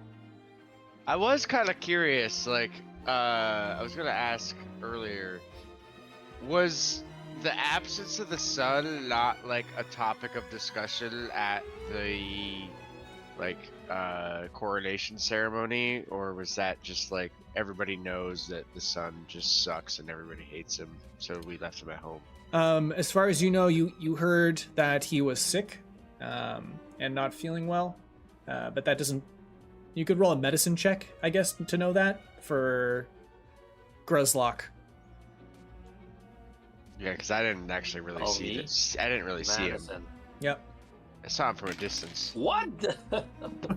You're know not nothing. sure. You're not sure. You just know he's been crying a lot. So you're like, maybe he I'm- could be sick. He's acting like he's sick. He's having a. just a whiny baby. I don't care. So the king just comes out. He doesn't even notice like that his son was missing, Rygg. No, his son is among my back. Well, Rygg notices that the king doesn't have any like concern give a about shit. it. Yeah. He Doesn't don't give a give- shit. Doesn't give two shits about his son. Got it. Notice that the king does not seem to care about his son one bit. I think we risked our lives saving him, or you did, Gruzlak, and nothing much came of it. When the son hops off the back of reckon there's- Gruzlak, just real quick, he runs over to his mother, not his father. I reckon, I say quietly among the group, I reckon there's something fishy going on around his parts here. I reckon nothing. All right, Nothing. the Nobody Outlanders tell have me nothing. they've run off with the Sunstone, and you're left now to clean up the village. Is there anything that you want to do or say before we move on to the next part of this? I almost died. Nope. Yeah, I'm I need almost some dead too. bandage. You can take a short rest if you'd like. Oh, nice. Okay, short rest. Only got the one hit dice. I'll spend it. Awesome. Rygg didn't take any damage, but at some point we'll need to buy more arrows. Wait, I can give you a couple. I mean, I didn't use that many, but if we're gonna use arrows a lot and actually keep track of them, then I'll need to. That'll be the kind of thing we have to make sure we're buying. I'm Sure. not. I like. Ideally, I'll be using a dagger, but the first level or the first 2 levels are gonna be pretty rough. And once I get level 3, I'll be okay. Yeah, level 1's tough. All right, did everybody take a short rest? Yep. now I'm full. During the short rest, the king directs Mitra Oathshield to refill your arrow or crossbow bolt supply. So you can go ahead and boost that supply to 20 total. What about my javelin? You can get 1 javelin. Only one. Yep. They then task you to go with Mitra Oathshield to track down the Outlanders and recover the Sunstone. Do you accept this quest? Yes, That's of my course. duty. Okay. Very good. I must. I turn to Moro. And I just say, you've had your chance out in the world, and you came back, and I appreciate that. But now it's my turn, and I've been taking care of the business for a while now, and I've honed my craft. But I gotta see what else is out there, and I will be back when I'm done doing what I'm doing, and I learned what I could learn. And that's the way it's gotta be, Morrow. You gotta step up. And he just stares at me while I talk to him, and then he just gives me a nod, like just, and then he just walks back towards the inn. Okay. Do you want to go back to say goodbye to Mom and Pa before you leave? Or are you good to just go? I'm gonna tell him to say goodbye to Mom and Pa for me. Okay. Fair enough. I'm gonna go ahead and... like, it seems like this is time is of the essence here. Yeah, true. Because you guys rescued the sun, you get a bonus XP Nice. of 100. Let's see, actually, it would be not 100. It would be 50. No, actually, that would be the total of that. So it'd be extra 25. Okay. You want us to put this in, or are you doing it? I will do it automatically for you. Oh, nice. There you go. You're at 83 out of Nice. 300 XP. Ooh, Nice. awesome. And it deletes all Yay. monsters automatically. It's so nice. Okay. Nice. All right. So your guys are going to be. Is that Oh, go ahead. Go ahead. is that the whole reason we're doing it like that? That and it just I can like hand out treasure that way and all sorts of other things. Gotcha. So it's just like a real clean way of doing it. It can be a little confusing if there's multiple encounters happening simultaneously, but for one encounter, it's really great. Nice. Okay, so you guys are going to go here. I want to show you the map. You know that the Outlanders are traveling to the west over the land bridge that separates this giant lake. You're aware of the name of this area. It's called the Bloodcliffs. You can roll a history check each to know a little bit about the Bloodcliffs and its relationship to the Outlanders. I know nothing. Just too dumb to remember anything. Rygg, you've heard stories about Outlanders executing people along the Bloodcliffs. It's a very precarious bridge between this part of the continent. They will often take them out there, and if they don't behead them, they'll sometimes just push them off the side and watch them fall to their deaths. Papa used to tell me stories about these blood cliffs here. They would catch people and throw them off and do all sorts of atrocities. Well, that's just brutal. I can't imagine doing that to another human being. Can't either. I can. Okay. You monster. Okay, so just so I you... just want to say, like, I don't care who sits on the throne or who's got the stone, but if we have a chance to stick it to those Outlanders, I'm on board. Agreed. Let's get some ass. Take care of what belongs to us. Okay. So in order to explore in this game, the world is divided into hexes. And each world hex contains a central hub location name. In this case, we've got the Fen and the Bloodcliffs. These are the two locations you know of right now. I think Rygg knows a little bit more about the world because he does come from a dwarven city. But besides that, you guys are very centralized in this local area. Okay, so each hex can contain a number of points of interest. In this case, there can be up to 1d10 of surrounding POIs. So just in the Fen, there's like lots of different things you can go do, like dungeons or other kinds of historical sites that you could explore and find loot from. To travel from one hex to the next requires a day of travel and 1 ration per character. Okay, Gotcha. so in order to get over here to the hex to explore around, you just gotta deduct 1 ration from your bag. We don't have any rations in our bags. Okay, so you can go ahead and add 10 rations each into your bags right now that Mitra Oath Shield would have given you. I already got 10 ration. Okay, As yeah. far as that, You can have 10 more. Like, What get are into they? the rations. What do these rations taste like? They're Jerky. very bland. They're very, very bland. Okay. No, I got spicy jerky.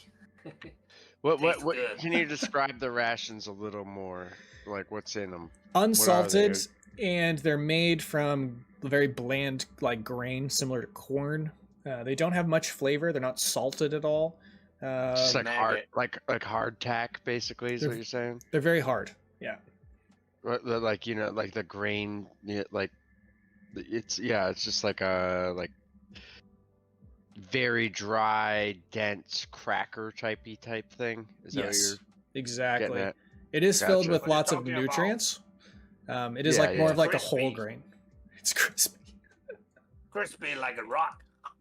Mitra Oathshield has Yum. brought all these rations to you guys. She's going to be accompanying you. And she just kind of looks at you. Now, don't start complaining about that. It's what we got. Alright. We're going to have to just eat I'm it. not complaining. Well, it sounds gonna like do you're that. complaining a little bit. We're not complaining, but It's of no cost to you now. All you got to do is Okay. eat. excuse me, miss. Now,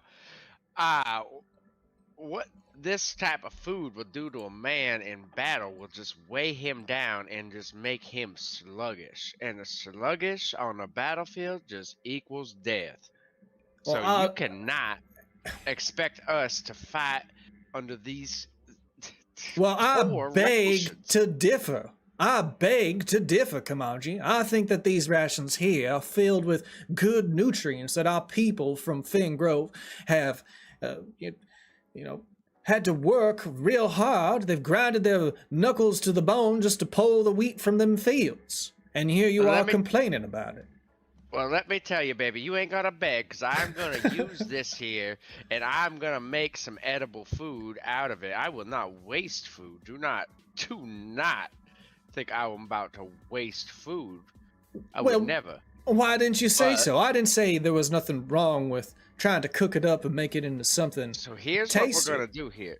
We're gonna go out in the forest here. We're gonna forage up some mushrooms. We got our friend over here. He's quite well versed in the arts of foraging, so we should send him out, and we shall grab some mushrooms. We're gonna make a little chop up them mushrooms real nice. We're gonna get them in a pan, okay, over a nice flame.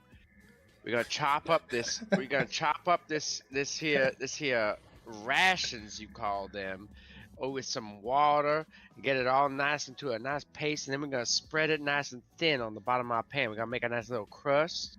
We're gonna put the mushrooms there on top of that, and we're gonna let it sit on top of the flame with a lid, so it gets all baked, and we make a nice little crusty little pie with the mushrooms, and then we Well, gotta why throw didn't some you say herbs so on top of earlier? that. Of course, I don't have a problem with that. I like a Where good is the pie. meat? Well, Where's why the don't you go meat? hunting something? Stop complaining about it. All I'm hearing is complaining around here. I'm quite sick of it, I am. You I'm not complaining. You get me a rabbit, and we'll throw some rabbit, some pulled rabbit on top of that. Hey, pulled rabbit sounds good to me. She's like, hunt some boar. she's Fuck all the for rabbit. this. Rabbit got no meat, only bones. We don't have no time. oil. We do not have time to go boar hunting right now. That's a half-day affair. You could get a rabbit over there in like a couple minutes, so them things are hopping around like crazy. What you talking They about? certainly Boars are. everywhere. You just go and grab it. You know, boars like mushrooms. They're everywhere. It's easy. I will show you. I'd like to see you try. I go see a boar. I pick it up, grab it back, and cook it. That's easy. That's how we get it done. Bro, Well- go get one then. Why don't you go find one? Stop yapping about it. So she sends you off to go get rabbit. You guys have already started to move off into like out of the hex. So why don't you give me a nature or survival roll to try and find? Survival. What the hell? You find no tracks at all. You What? Where's the boar? That does not make sense. Oh my you God, find dude. nothing. Both of you find I feel nothing. something species. Someone trying to mess up with me. Well, it's- Rygg rolled well. What did Rygg get? That's Let's see right. here. I got a 19. I did pretty well out there. Rygg Roll finds a stag and kills it and brings it back. And Mitra You complains. two were busy flapping your gums. I went out and caught a stag, cleaned it, dressed it, brought it back. Well, we didn't need that larger game. I can't believe you brought that back. We're going here without horses, you know. We're taking this by road on our feet. We are not Steer about to road, let go any of. We are not about to let this food go to waste here, miss. I will preserve this here meat, and we will hack this meat out of here or trade it when we get to our a trading post. The nearest trading post is up there in Elmwood, and it cut off by them damn Outlanders on the Bloodcliffs. Well, then we will feed it to any travelers we meet on the road. But this food is not going to waste here, miss. I doubt if ever we'll find any kind of travelers on the road in these kinds of times. There are so many bandits and other kinds of foul creatures along the way. But if you insist... I once had a meal with a goblin on the side of the road, and let me tell you, they are not so bad of people as everybody else makes them out to be. Well, I guess we'll just have to see, won't we?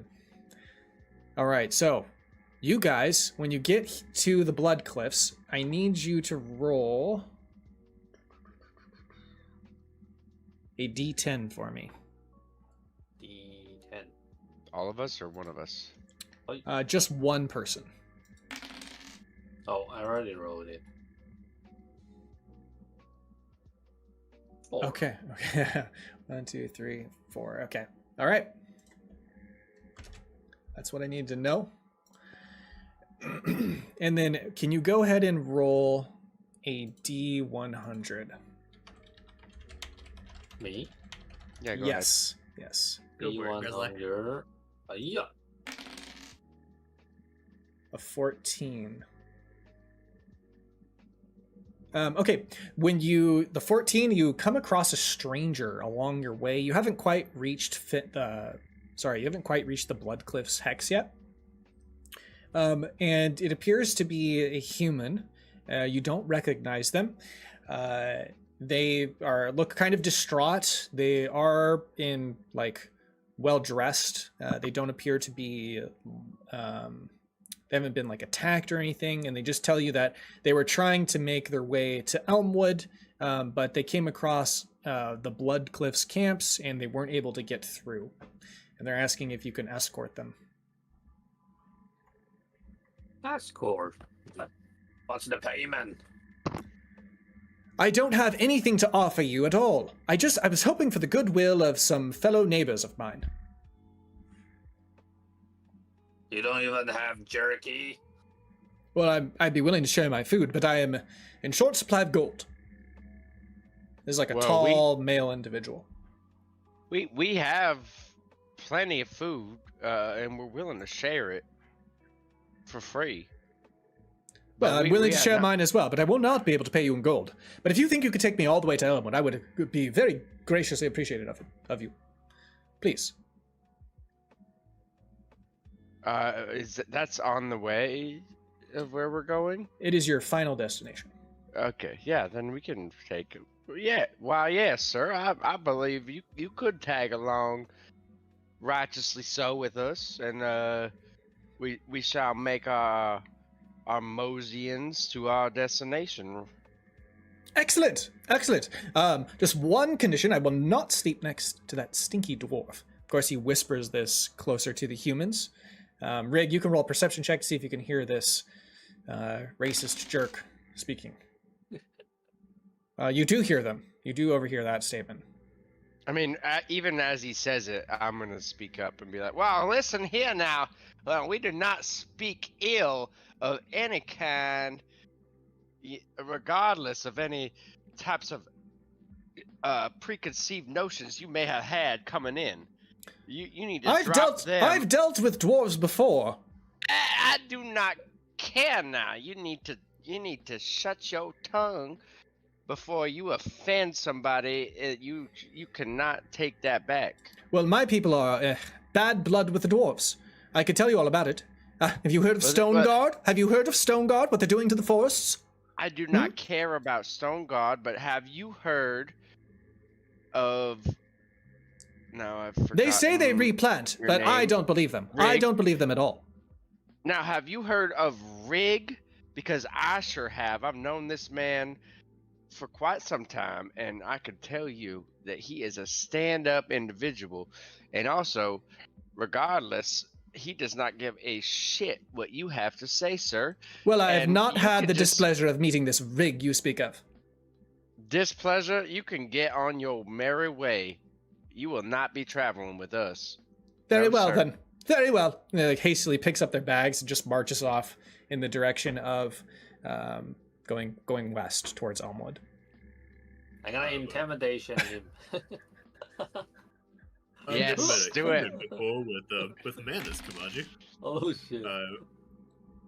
They've already I'm not gone, quite so sure they what to just... say. I don't have patience for kind like his. Yeah, fuck that chicken bastard. We were raised better.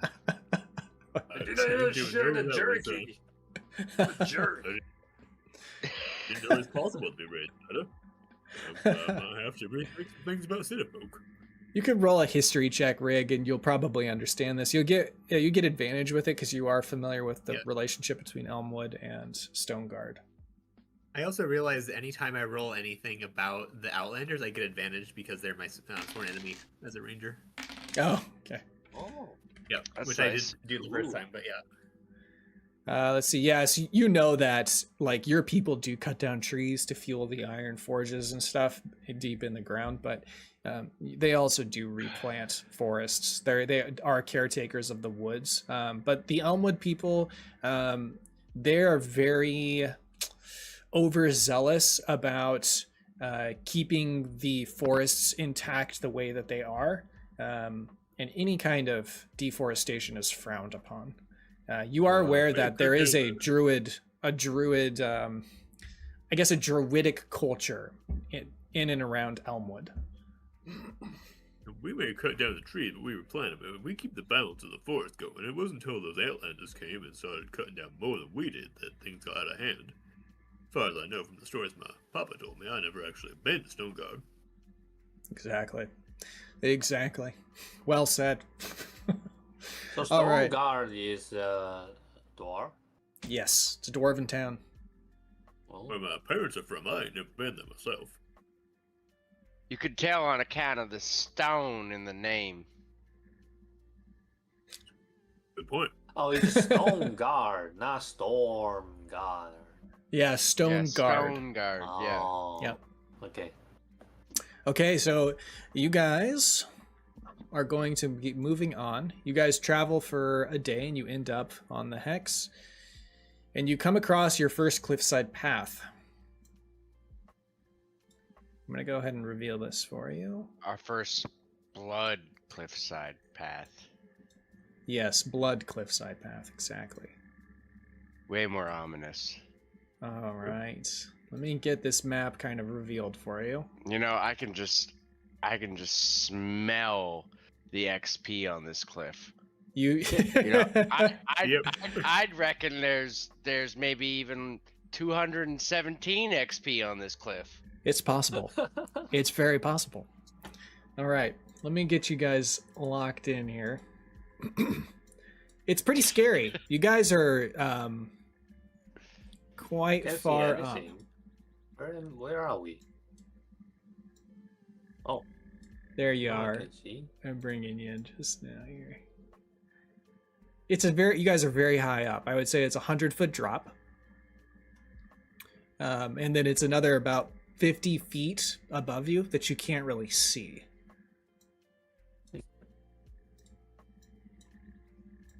How would you like to proceed? Alright. I need to go to the bathroom very quick. Sure. Why don't we Right take back. like a 2-minute break and then or a 5-minute break and we'll come right back when he's just here. Give me a second to fix this anyway. Yeah, I'll take a quick break too. I'm gonna make a little snack. Yeah, and I'll interact with chat here. It's mostly gonna be just probably ice cream and cookies. The best. It's the best kind of snack. Oh, shoot. Thank you, Shay, for the sub. I keep forgetting that I'm not playing my old character. Yeah. I keep being like, oh, I have a spell for this. No, I don't. I know no spells. Gosh, it's gonna be a little rough for a while, but I feel like we'll get through to that pretty quick. Yeah. Like I'm I'm gonna be fine. fine on the cliff. I've got anchoring rope. No, I don't. Yeah. That was so funny in that last campaign. Just hanging skeeving by the end of that rope.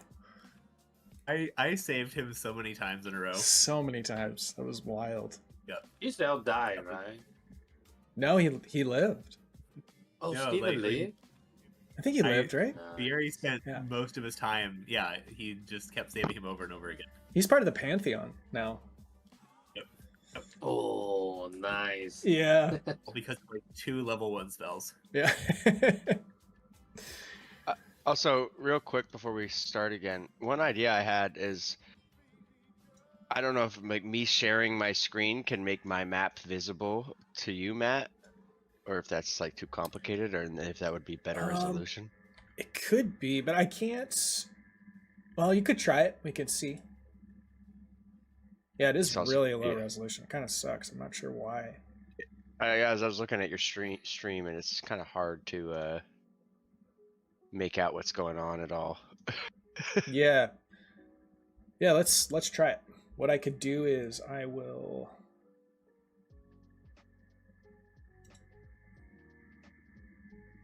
do that, and then I can make this bigger.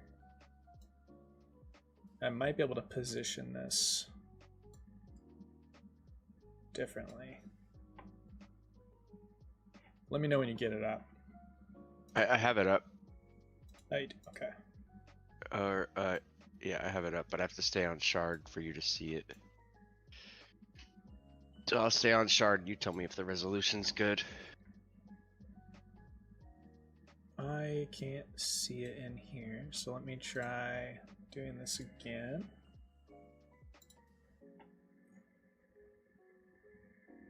Let's see.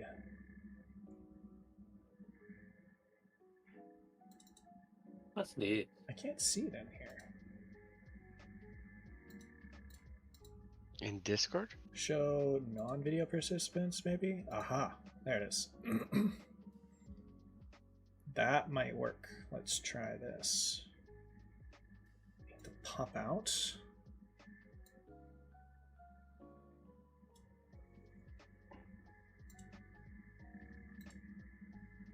You would be very small.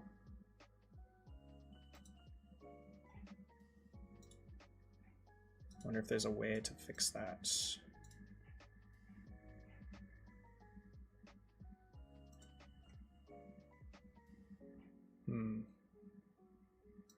Looks can- kind of weird. We can screw with it later if you want to. We don't have to do it right now. Yeah, we can Yeah. figure it out next time.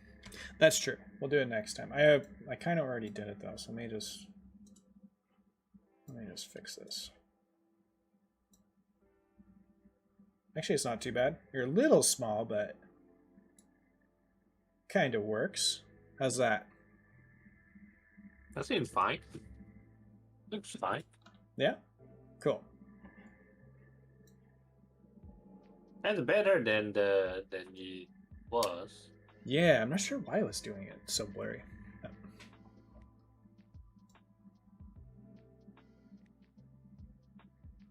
Let me just adjust slightly, and I gotta lock my screens.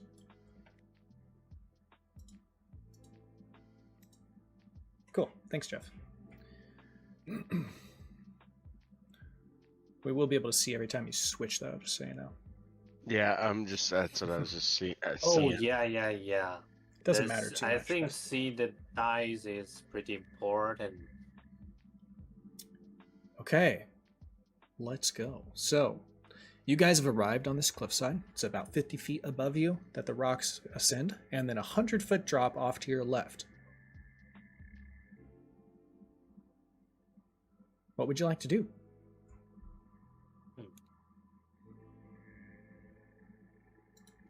We'll just continue moving forward if we don't sense any threats or anything, right? And then our perception. Yeah. Perception? Yep. Let's see it. Check out if there's there any fuck. You just can't roll for shit Oh, today.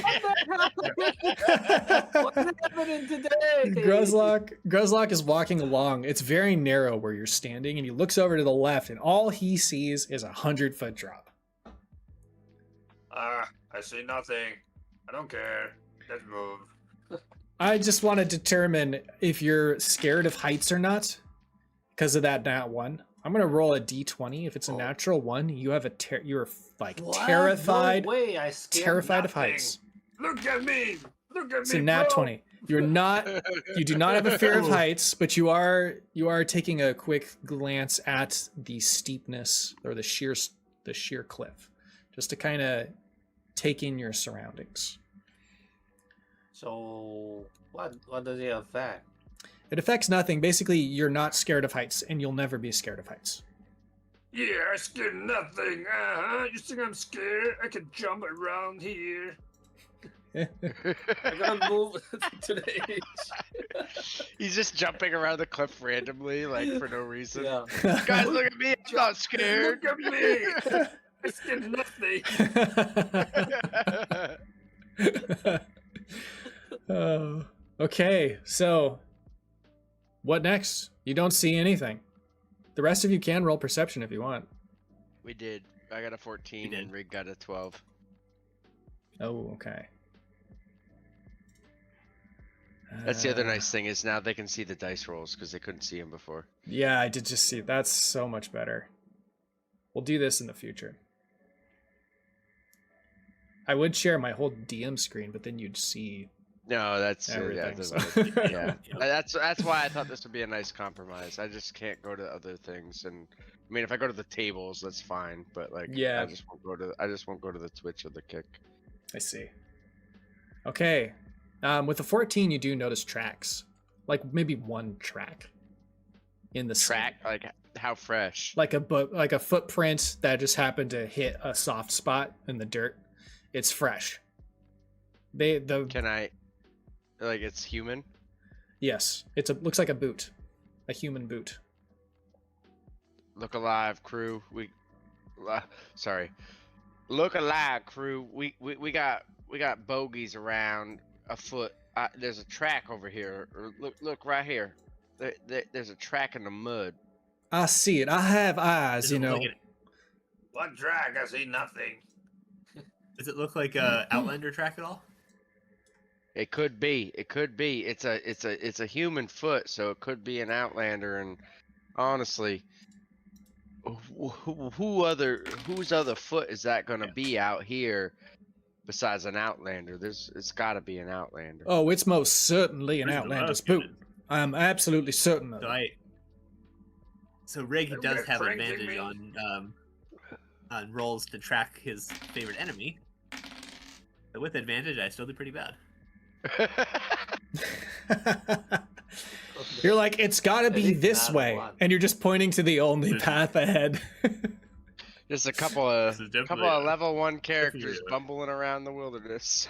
This is definitely a footprint, and I think they're going the only way they can go, which is straight forward over this cliff here. Yeah, that'd be you could tell that on the kind of the toes is facing that way. Oh, I my. didn't see any track. Are you guys trying to prank me? You're No pretty track. smart for a This city way person, now. and you're about what I expect for a city person.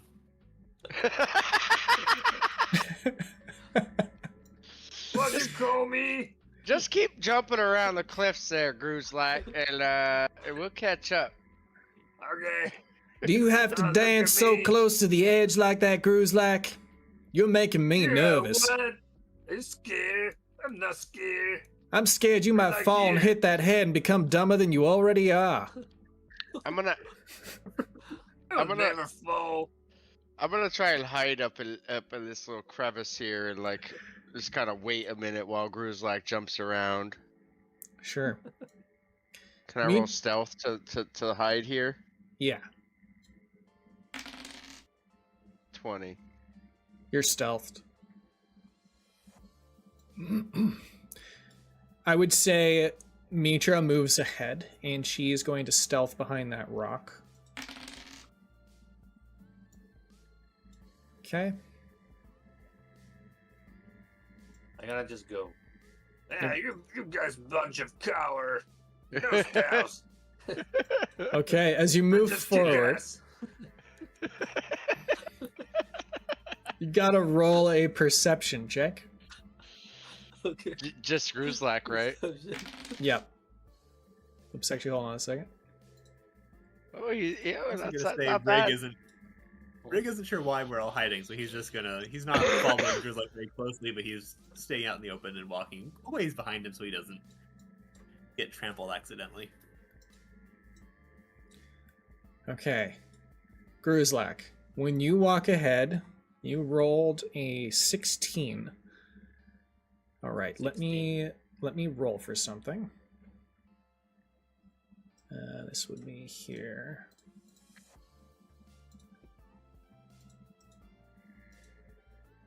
Okay.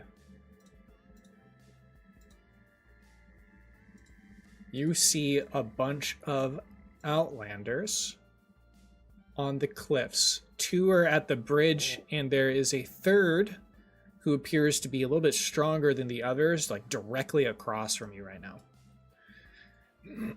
Did they see me? Roll stealth with disadvantage. Well, I would say you have partial cover, so you can roll +2 for that, I think.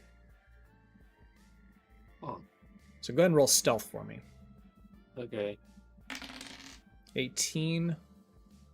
This guy gets a chance to roll. That's actually Nice. passive perception. So yeah, you passed. So they don't see you. Do you want to continue walking forward, or do you want to back up?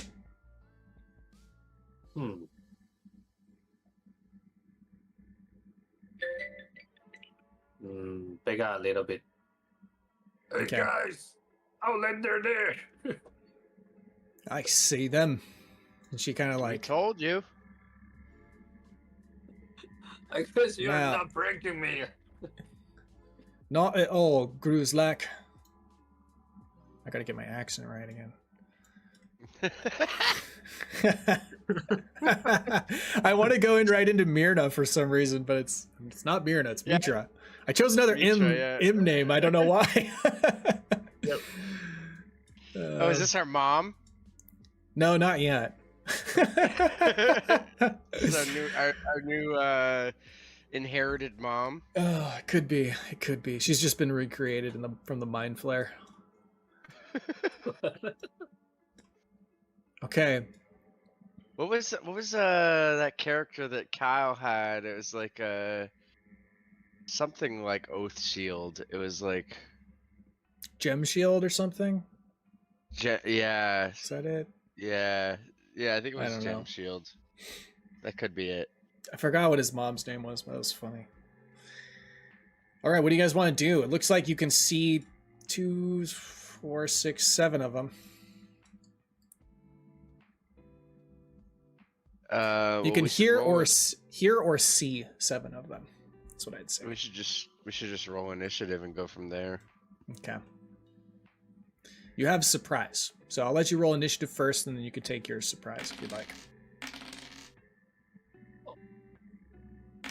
Can't believe you passed your stealth check. Me? Yeah. All right. I'm So you- very Hopping around sneaky. very.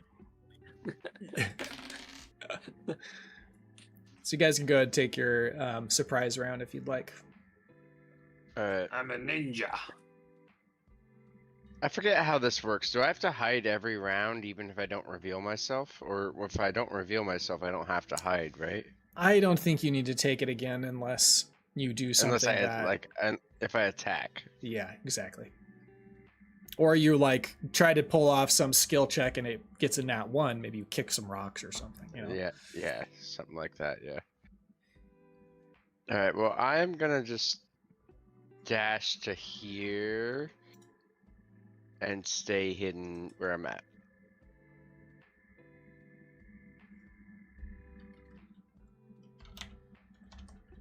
Okay.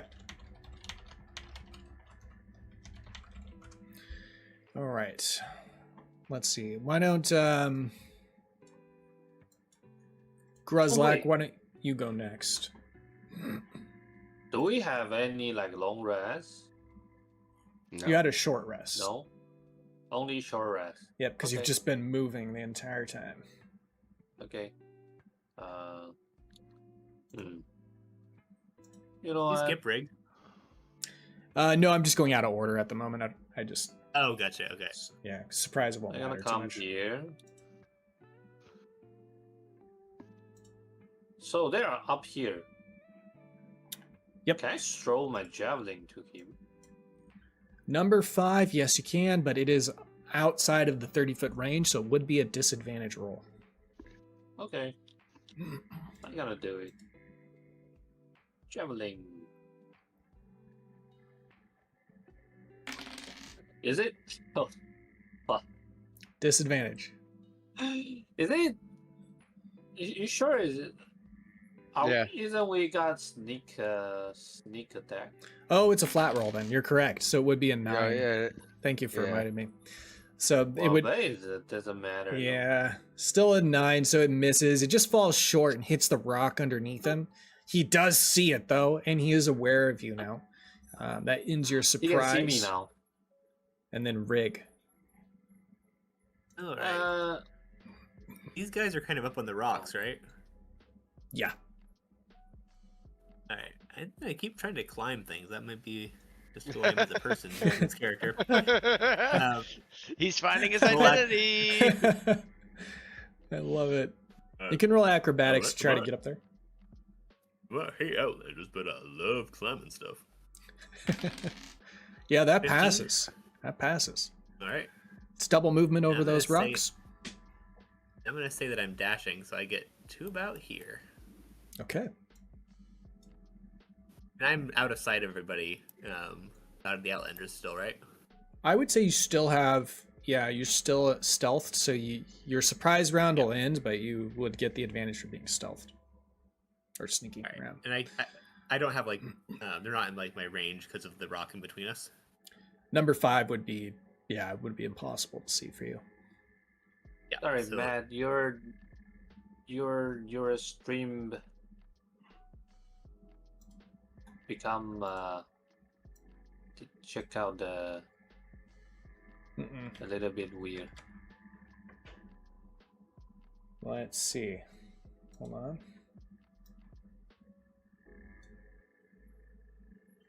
What is going on? There's like a, The chat. Oh, I got can see the chat. I'm sorry. Discord chat, and you take like half the screen. Oh, why is it doing that? Oh, it's because I'm still. I don't even ever see that Discord chat, by the way. I never see that. Let's see. Okay, I had popped up the chat in there and I forgot to take it out. Thank you. Okay. All right. So we need to go to, that was Rygg's turn, and we still need to go to Mitra. She's going to move out 30 feet. Let's see what she can do.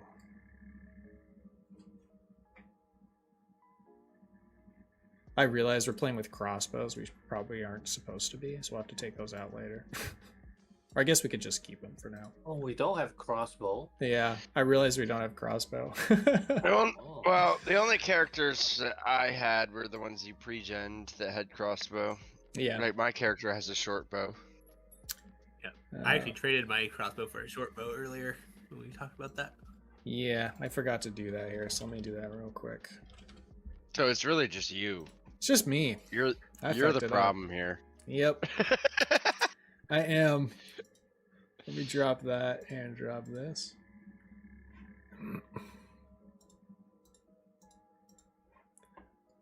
Okay. All right, so she got her short bow. She's gonna try to hit number 5. Actually, yeah, number 5 is 80 feet. It's within range. 13 hits. She's gonna deal 8 damage. Wow, what a shot. All right, that ends surprise, and we're gonna go to the top of the round. All right, looks like it's Outlander number 1. He is on the cliff side. He is gonna spend his movement to climb down. So that's 20 feet. He's going to roll athletics. He slips and he falls. He takes 1d6 of damage. And he takes 4. All right. And he can move 5 more feet. Then it goes to Kamaji. I have an idea about something, just real quickly, because my daggers that I'm using, like, that are daggers, they're my chef's tools too at the same time. Like, it's my like chef's knife, and like my knife roll basically is my weapons. Okay. And like that's how I'm like kind of framing sneak attack, is like I'm like, because I'm good at like butchery and stuff, like I know how to make like a precision strike, like cut on an enemy. So as right now it's like way better for me to just use my short bow, but like what if I was able to roll to hit with my dagger like I was using my chef's tools? I see.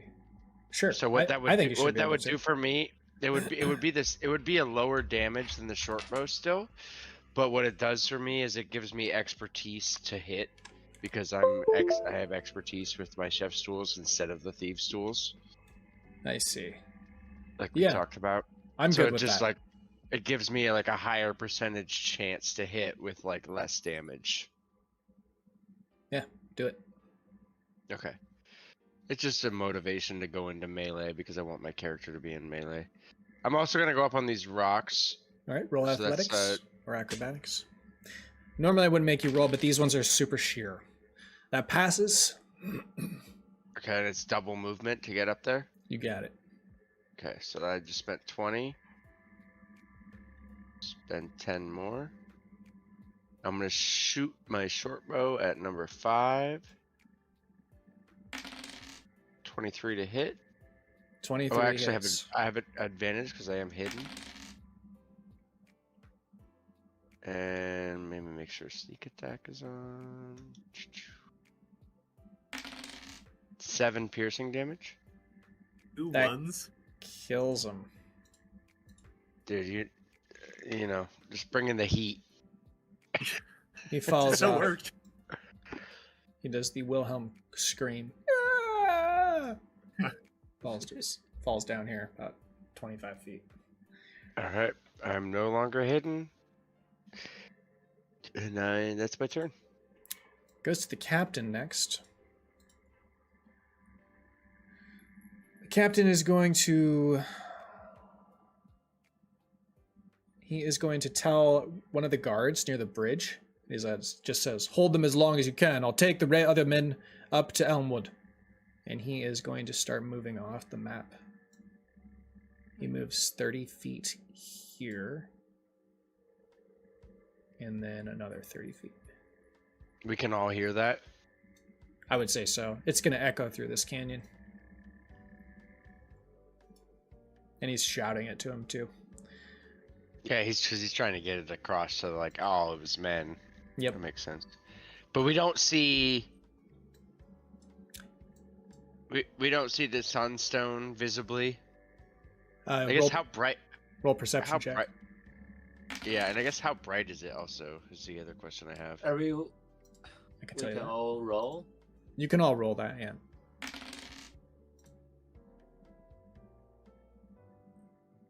Okay, 1 second while I pull it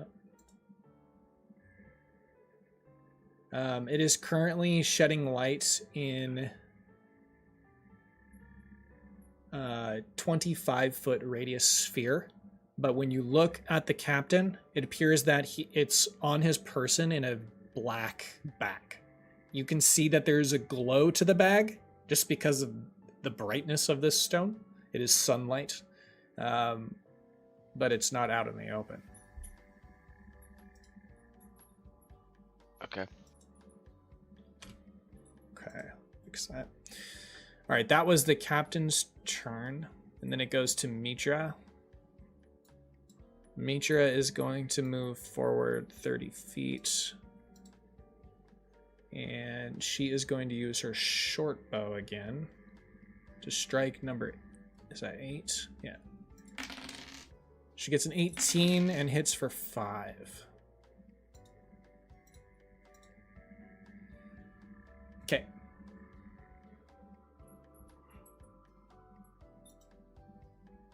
Let's see. It goes to the Outlander next. Number 6. He's going to move forward 30 feet, and he's going to use... it will be a short bow. Just ignore the title. And that's going to be D6. Okay, it'd be 4 + 1, so 5 total damage to Mitra. Goes to the next Outlander. He's going to do the same thing. He's going to go 10 and then 20. He's also going to shoot his short bow. That's going to miss. The next Outlander is staying here. He's going to try and target Mitra. What was the short bow range again? 80. 80 feet. Okay. For regular, 320 for disadvantage. Okay. It's 20 with the short bow, and then the D6 + 1. It's going to be 6 damage total to Mitra. Okay. And then it's Rygg's turn. All right. Rygg!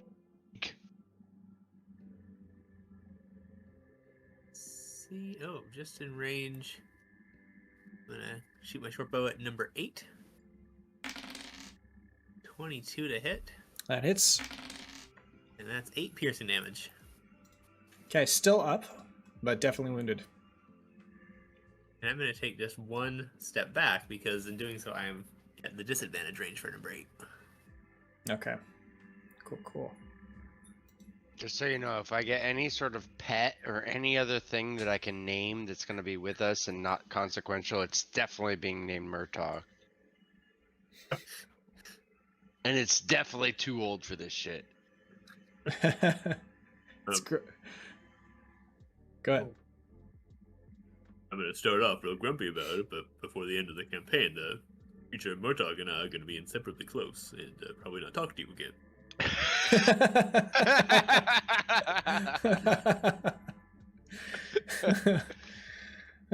Wow, well played, sir. Gruzlak, your turn. Okay, I got dash to here. Okay.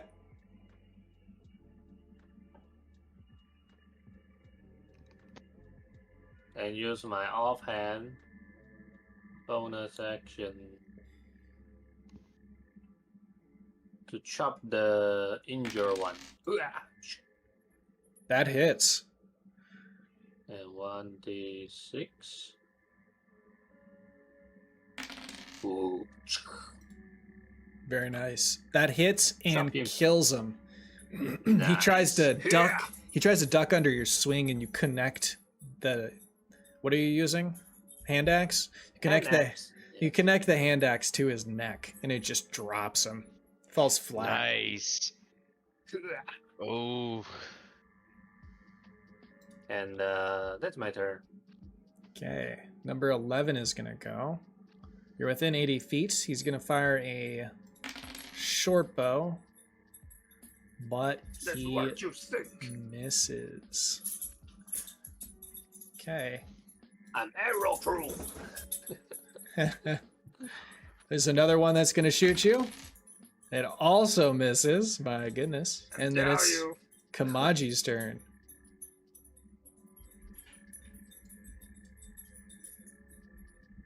This is so far. How high up is this cliff I'm on right now? 25 feet.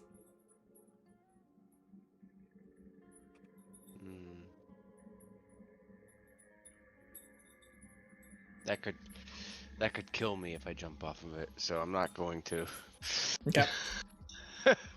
So I was thinking about like shooting at the captain with disadvantage, but I have to get off the cliff to do that, and I only have 7 HP, so 2d6 damage is a little too steep for me.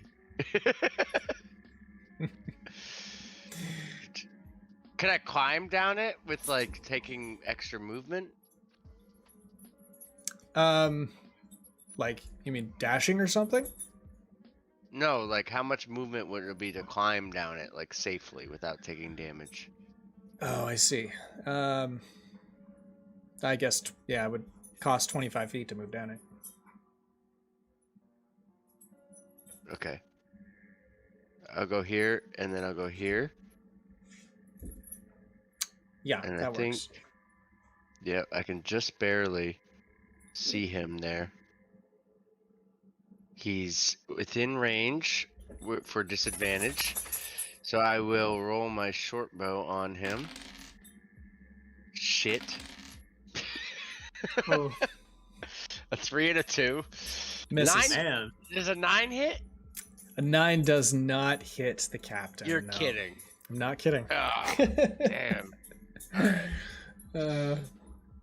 Fine. Alright, well that is my turn.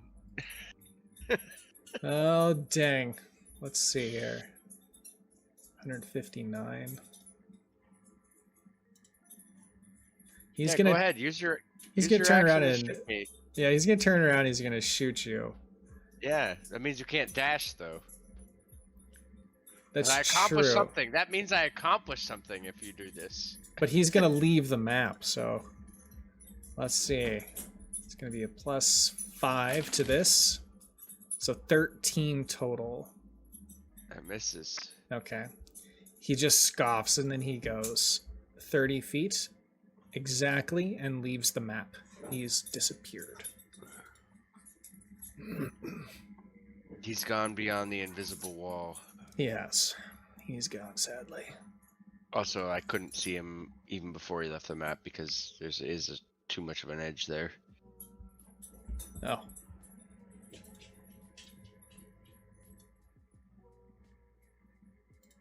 All Can you right. see him? There you go, yeah. All right. So now it's Mitra's turn.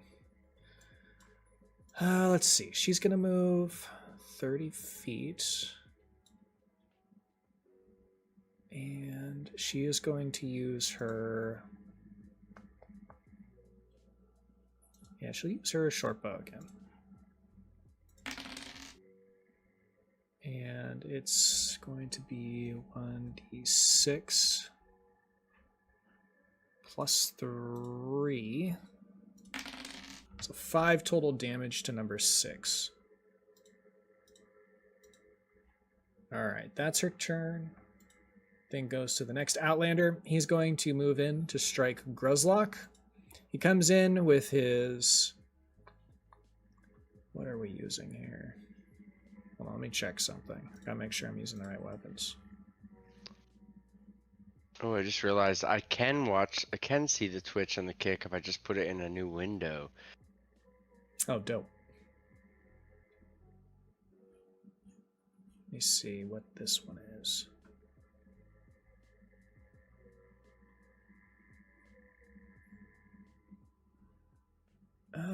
He is going to use a javelin.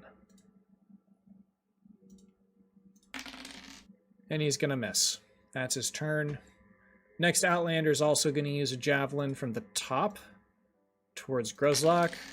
It also misses. Wow, I'm getting some really bad rolls tonight.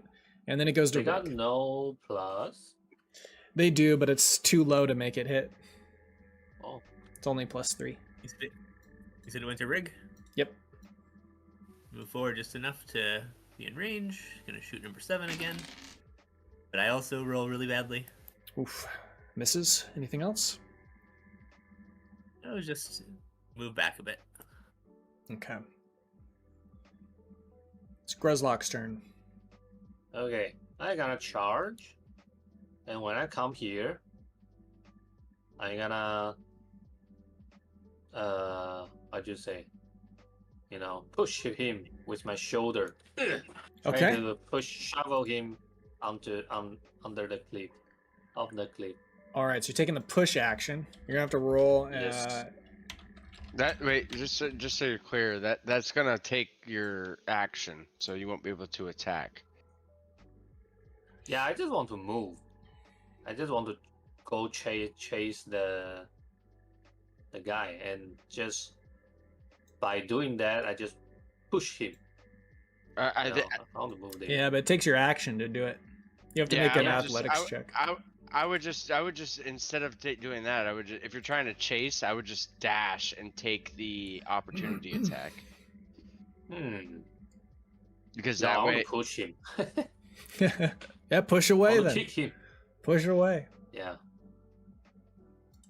Oh. Athletics. What the hell? I got so many ones. Oh today. my god! are you raging? What? Are you raging? No, I'm not raging. Here's what happens. Okay, he rolled a nat 1 too. I thought about it. I was like, what if I roll a nat 1? And then I rolled it. I was like, oh my god, I just manifested that. You push him successfully. That's crazy. But you trip with him, and you're both hanging on the cliff, straight down. Oh my god. You What are the considered, you're considered prone for the sake of, you have advantage against, melee attacks have advantage against you, and you have disadvantage. Actually, well, So I guess we you're are just like prone, so you have, melee attacks against you have advantage. And We are range attacks have disadvantage. Can Yep. 7? Does he have full cover from 7? Not full cover. Okay, it's like slanted enough. Yeah. And by prone, you also mean that he has to use half his movement to get up from there, and that's all he has to do. Yep. Okay. But because he's hanging, there's going to be another mechanic involved. He's going to have to roll an athletics check to climb out of that successfully, or otherwise he's going to slip. Okay. And it takes half his movement. Yep. Gotcha. So wait, that's my action. Yes, Do I still got bonus action? you do. And you have movement, I still have movement. so you can get up off the cliff. But you have to roll an athletics check to do that. Okay. Athletic. It's just enough to pull yourself up. You're still adjacent to the guy Nice. hanging on number 6. Or So hanging on the cliff. I'm here. Yeah. I'm gonna chop his finger Okay, with my offhand. you have advantage. Get down there. That hits. The offhand attack. Give it 30. Nice. You chop all of the fingers off on both hands that he's using to cling to the cliffside. When you Oh do my that, God. he falls backwards, screaming in utter horror as he tumbles all the way down and splatters against the rock at the bottom of the ravine. He's Dude, dead. you literally, That's what you get. you literally can't make this shit up.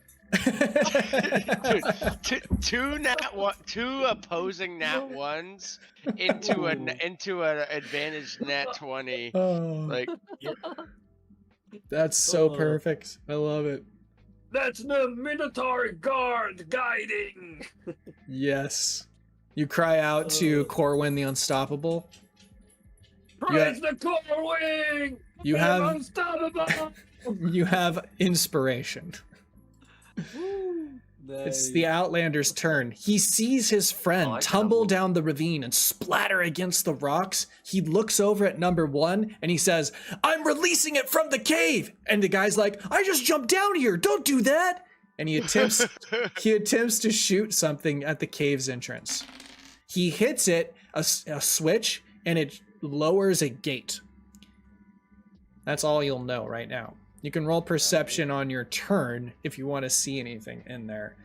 That's all he can do. It then goes to the Outlander number 1, who is going to spend his movement to get back on the rock. He's very scared. He's going to go 20 feet. The athletics check is going to pass.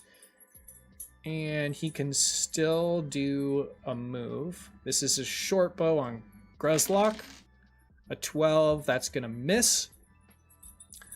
And then it's going to go to Kamaji.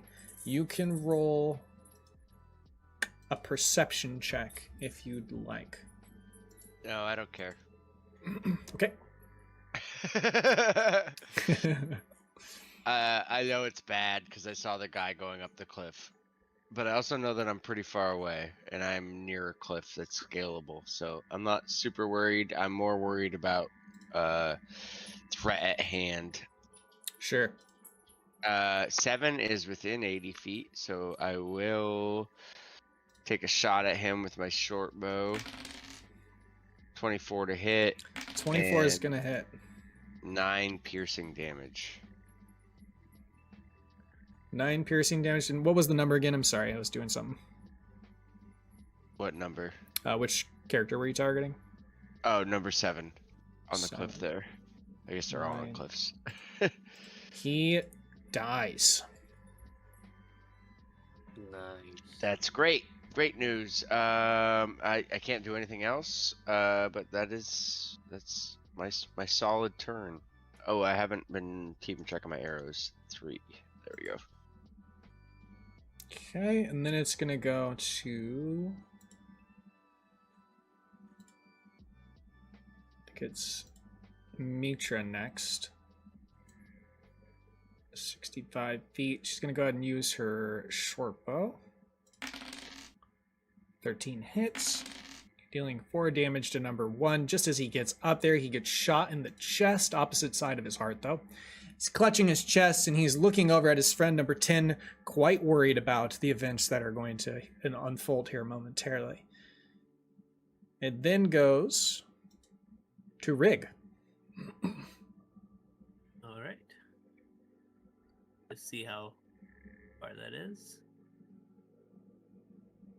Okay, I guess I'm still within range, although I have disadvantage. Well, let's just see if I can hit number 1 from there.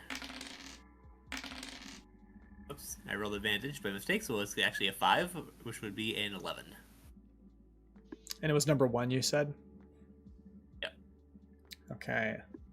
That 11 is going to miss. Yeah, I Dang figured. it. All right, Shoot. I'm gonna start just walking forward. Okay. I'm gonna be kind of behind this rock. Okay. Gruzlak. Lack. Something or other.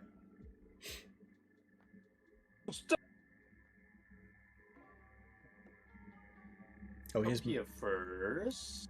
you're moving forward And, towards the cave. You want to roll perception on that cave before you move? Oh, sure. Perception. You don't see anything. You're locked on number 1. Okay. I see nothing but my enemy. Throw the javelin. Okay. Yeah. That hits. Nice. Shaw, die. He gets hit right in the stomach. He keels over and falls off and dies. I only got 2 javelin left. Wait, he fall off, so I can pull the javelin out, right? Yes, you could do that. But not now. I think that should be part of your free movement action, which is That's- you get one yeah. of those every turn. Yeah, but can I reach it? Can I reach it here? Because I cannot move anymore. Oh, it is just out of reach. Oh yeah, then no. So I need to. Okay. I guess that's my turn. Yeah. Okay, Outlander 10 is going to go next. He is going to dash out of here. 60 feet. He's gone. He disappears. Uh-oh.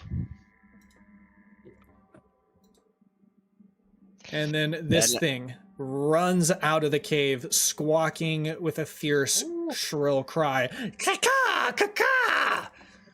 Okay, I fucking didn't see this. It's so big.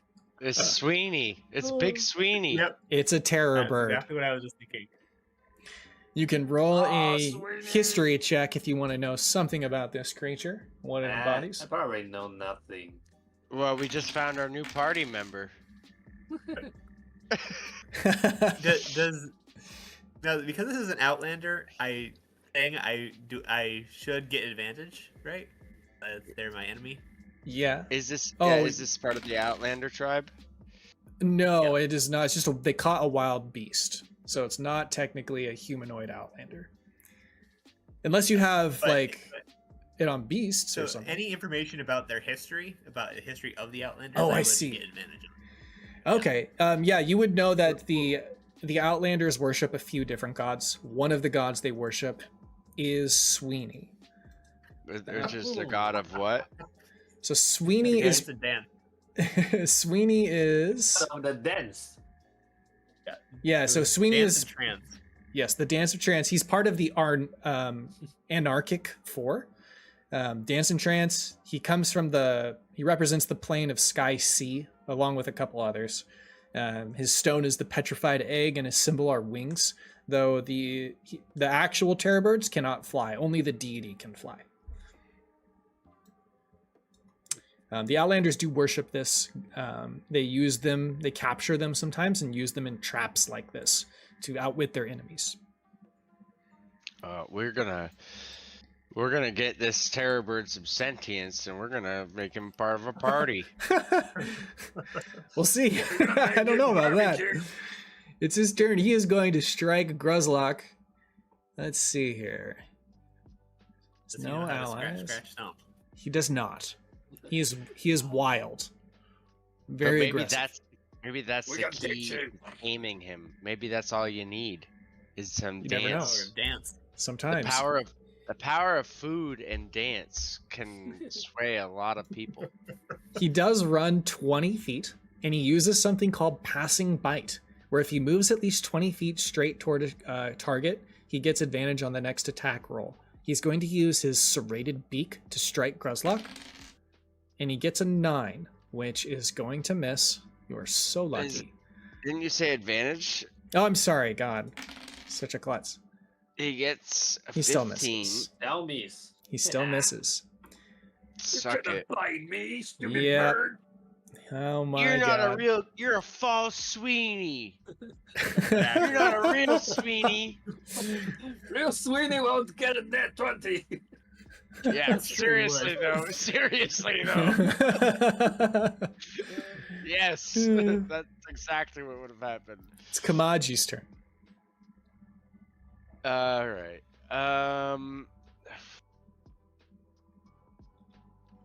Not playing Malachite. I'm not playing Malachite. I know. every doing that ounce, whole every whole ounce of game. my being is like does not want to shoot this bird. Oh. Well, hey now there, fella. It's okay. Just calm down there. It's all right. Yeah, you know what? Actually, can I? Yeah, I'm gonna do that. I'm gonna spend my action to yell at the bird. What are you yelling? And what do you know about Sweeney? Can I roll a nature check? You could roll a religion roll- check. Can I roll 2 checks? One to know about Sweeney and one to know about terror birds in general. Yes. Double 16s.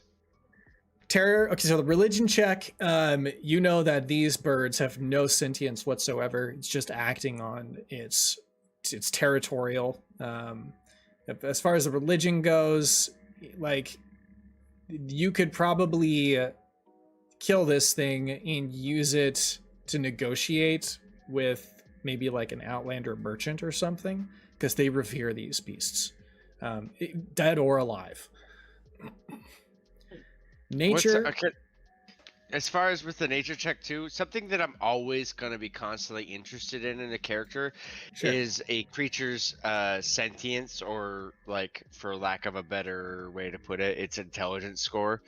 Because like my character is going to have a hard cutoff at intelligence level 3 or higher. I think, or maybe just 3 is maybe 3 or lower. I will see, depending on what happens, because I don't really know the monster manual like that. But like, This is basically, later if it on. has, well, no, now Now, I'm gonna okay. start. I'm gonna start eating things that have like a low enough intelligence score. Okay, you can do that with this creature then, because its int is 3. Okay. So, Well, that was where I'm still deciding where the line is. The line is either like I would say you know 3 that and about the below, nature. or 3 and above. You know, like I don't know where the line is. Like, Is this something You guys written have down? any input on this? No, this is just something. Oh. No, there's no mechanic in D&D for eating monsters and what's okay. I wasn't sure if there was a cooking thing you picked up or something. So No. with all no, the no. homebrew stuff we got, I didn't know. I see what you're Yeah, saying. no, this is just like my own personal beliefs I on see. where the line should be. I see. 'Cause it 3 gets into a seems whole- good because that's a -4. That's a -4. Yeah. That's really low. Yeah, because I guess if you think about it in terms of actual mechanics, a -3 is the same as a -2. They're both because they're both -4 modifier. Or sorry, a score of 3 and a score of 2 is basically the same. 'Cause Yes, they're both score of 3 and 2 are -4 the same. modifier. Yeah. So I think 3 is a line. Anything 3 and below is edible. Okay. Or like, maybe not edible, but like I'm gonna cook it. Is what I'm saying. Yeah, and I'd say with the nature check, you know that the meat is very stringy, but it's actually the internal organs in terror birds that make some of the most delicious soups.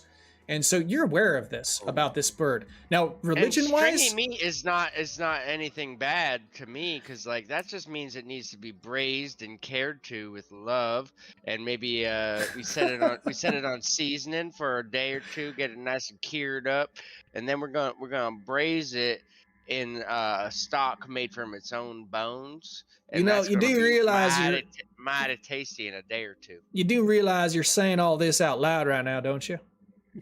That's what Mitra tells you. Oh, yes, I do. I most certainly do. And I'm itching to get my hands on that tasty little terror bird there. All right, well, Let's- just Let's don't die. ride! Let's ride! I'm hungry. It's Is it my Kamaji's turn. turn? It's your turn. I'm sorry. Terror bird omelets is what the chat said. So I'm not gonna That's funny, Smoke. actually try and reason with this bird. Now I'm purely trying to kill it. Okay. And because Gruzlak's next to him, I can have my sneak attack on this one. 17 hits. That hits. Thank God. 11 piercing damage. Got it.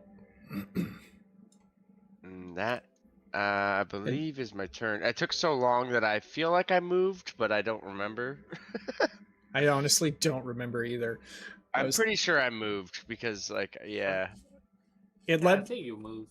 lets out a shrill caw. Eric, do you have a good caw?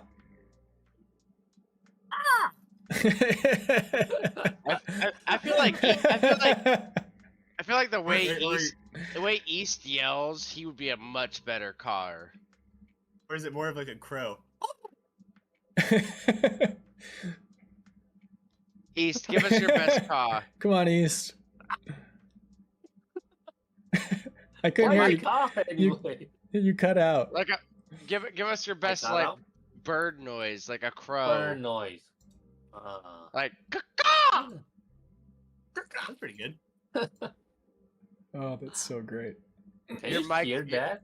No, your mic does not like the caw noise. It doesn't. What? It Hmm, just cuts maybe out all every this time we do it. boundary. Okay. Well, that was Kamaji's turn. From... Your mic what? So you will filter the caca?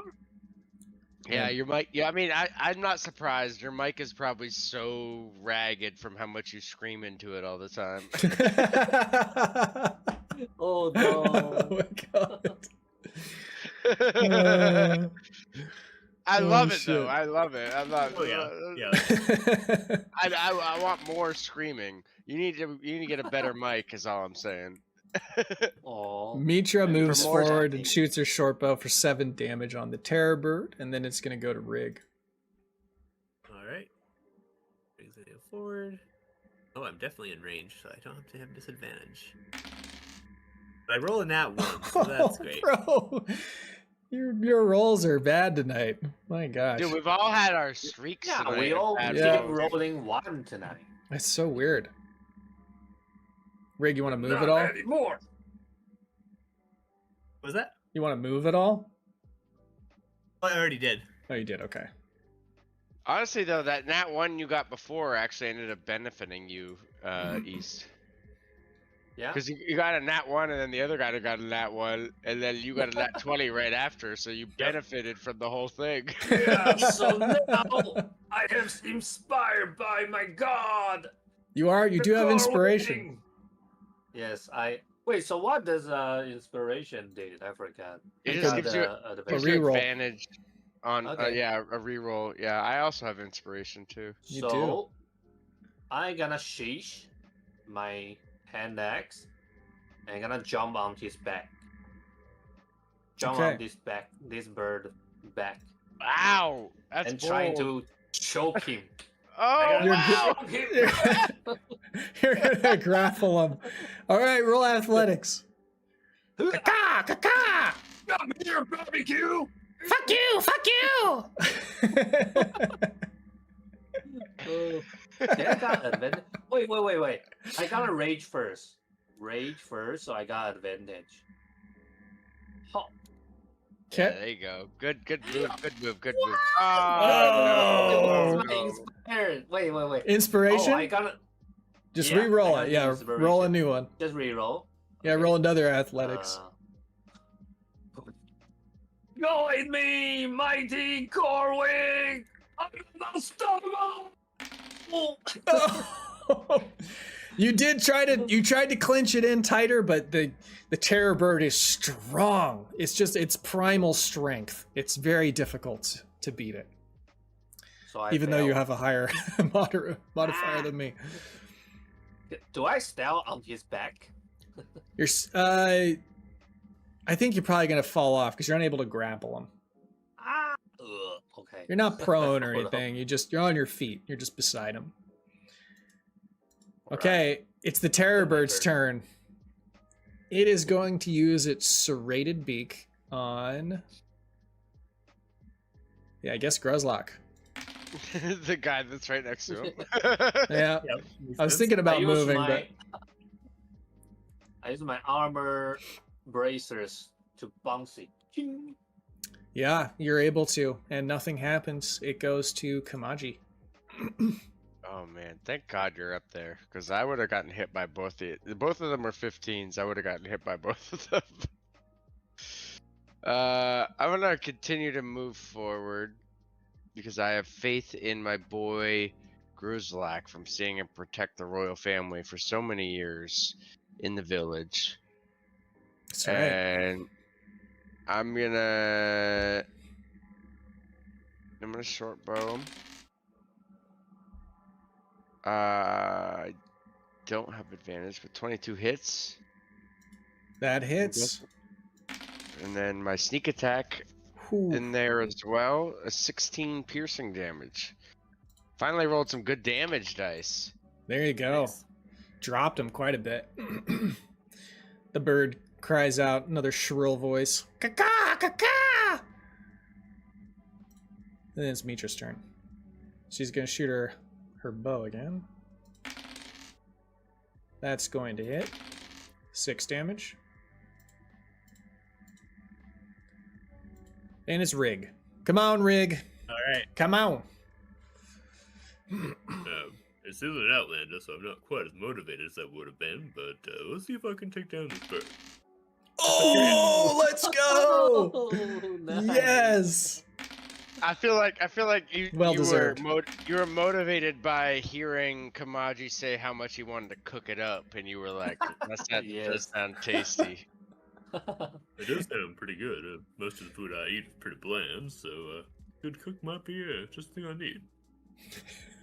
All right, well, you get the 8 damage in, drops him. He is still hanging in there, but he's looking worse for the wear. And then it's going to go to Gruzlak. Okay, Gruzlak gonna how you say that? I gonna lower my position Okay. and trying to grab his leg. Gonna and grapple. take him down. Grapple Yes, again? Grapple. Okay. Grapple. Never give up. 13. What? Ooh. What? You grappled him. No. Okay, the terror bird is grappled. Nice. And grapple. Wow. So its movement drops to 0 feet, and that's pretty much it. You can move him around as you move. I don't have any feet, so I cannot trying to make him prone, right? You can by shoving him. And also, I feel like if you wanted to, it's the same thing to grapple him as it is to make him prone. So, if you wanted to, say that was a I shove want to take him down. I grab his leg. So you and can't take pin him. down. So because you're a level 1 character and you don't have extra attack yet, you can't pin him in one move, but you can either grapple him or shove him in right now. So right now you can say you did one or the other. Grappling would mean that next turn you shove him to put him prone, or vice versa. I would honestly, if I were you, being that you only have one attack, I would use it to make him grappled. Honestly, it doesn't matter because he's gonna get up regardless. If you make him prone, he's gonna get up. He's gonna get You up. don't have you just don't have the resources to do it all in one turn to make it effective, really. So grappling him is the more effective of the two right now because of your limitations as a level 1 character. Okay. Do you want to move at all? Because you can move him. You can move him closer to the edge of the cliff too. That'd be nice. No, we want to eat him. Oh, you're right. Oh, true. Oh! It's so true. Oh my god. Oh, thank you. Oh, that was almost dinner gone down the waterfall, bro. I'm speaking to you as Jeff. Kamaji wants to eat him, and yes, I'm saying as Jeff, as for combat purposes, but yes, no, I want to eat him 100%. However, we are in a rush, but yes, I still want to eat him. Can I pull the hand axe with my offhand? Yeah. And chop him. Oh, yeah, you can. Yeah. Oh, that would have been so sad. 18 hits. He's just doing the butchering a little bit ahead of time right now. Yeah. He's prepared. Wait. Can I just roll a thematic nature check to see if where he cut him is a good piece of meat? It's definitely. Tarnishing a good piece of meat. You definitely should do that. Let's see, an 18 with the hit. He actually hit in a very good spot. It's pre-made cuts, you know. Okay, so I'm yeah. He's prepping. Way to get ahead of the curve there, Gruzlak. You know what's up. We gonna be eating good tonight. Yeah, we got barbecue party. It's the terror bird's turn. It's gonna maybe hit this time. Oh my god, nope. Such bad rolls. It's such a hard hit too. It's 3d6 plus 4 and 2d6 if you fail save. It's basically an insta kill. I see it's that. It's so crazy. There's a con save of some sort. Yep. Was it the 2d6? Yep. Yeah. It's an insta kill for all of us. It's Kamaji's turn. Yeah. Fuck you, Matt. Oh, I love it. 14 piercing damage. 14. And you deliver the final blow. It's dead. It falls to the ground. Yeah. That was some tough fighting. Party time! Wait, I saw we got something to do. I forgot. You each get, let's see, 143 XP. Ooh, it's a little light. A little light, I know. We need that captain. Get back here. You did. You really needed that, Captain. You would have leveled with We're that. gonna go track him down. I'm gonna drag the. Can I peek my head in this cave and just see how if there's a cool and dry area in the cave? You can, yes. Give me one moment.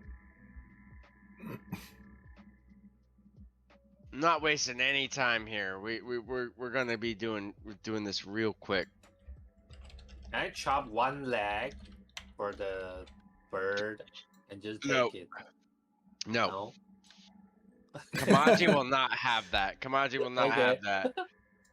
I will stop you dead in your tracks. Right, you're the chap. That bird needs to be butchered properly. You need to treat that kill with respect. Okay.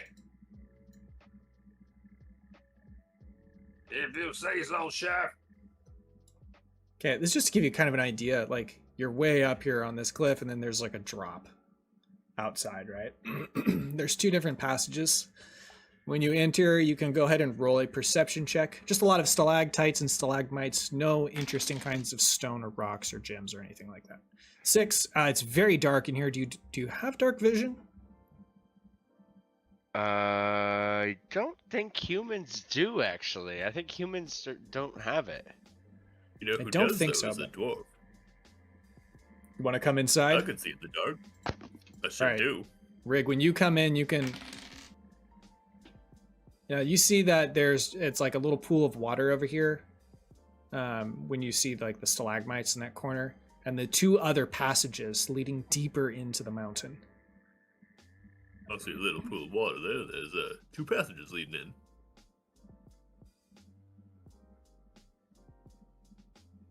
What do you want to do? Well, I want to drag the... I mean, it's cooler in here than it is outside, right? Yeah.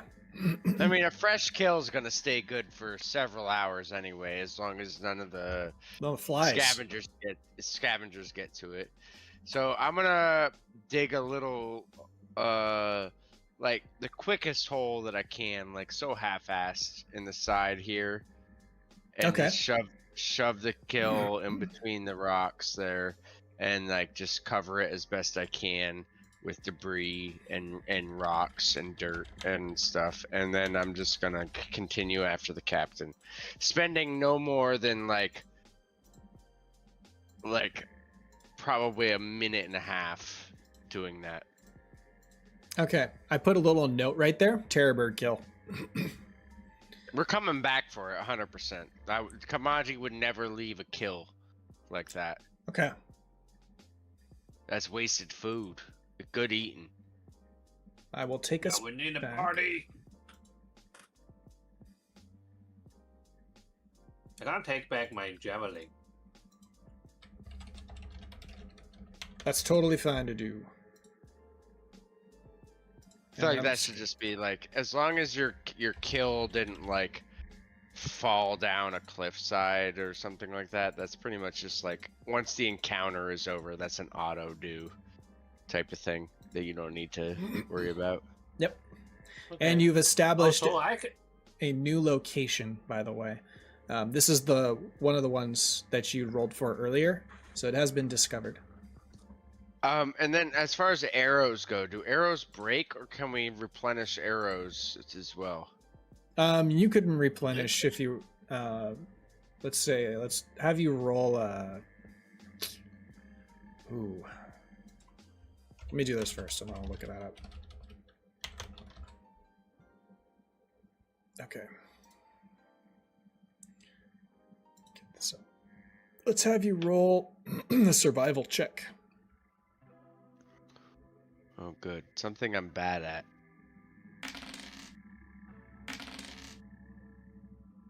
I can. Hooah! You don't have any arrows to You don't have any arrows to recover. Typically, if you spend like a set amount of time searching for I can the help you. arrows, you just recover, I think, half back. But if you rolled above a 10 or more, you can get all of them back. Okay, well, we're not gonna really spend a lot of time either, though. Is the other thing. I see. But I guess for now we'll just do that. 'Kay. All right, onward to chase after the captain. Post haste. Okay, so we're gonna go ahead and move on. I'm gonna go ahead and huddle all of us then. And I think this is where we will pause for the night because it is almost 9:30. Yeah, it is. It's later than we usually go. Yeah, we will stop here. I'm hungry. Excellent game. Thanks to everybody who tuned in. We will be back next week as long as my wife doesn't give birth. Then we will be here. Yeah. How pregnant now? Very pregnant. She is almost 36 weeks. One more week and she's 36. So that's good. Once we get to 36, it means the lungs are developed and everything's good. But I will just sign us off the stream. Thanks for everybody who tuned in, and we'll catch you next week. And yeah, have a good one.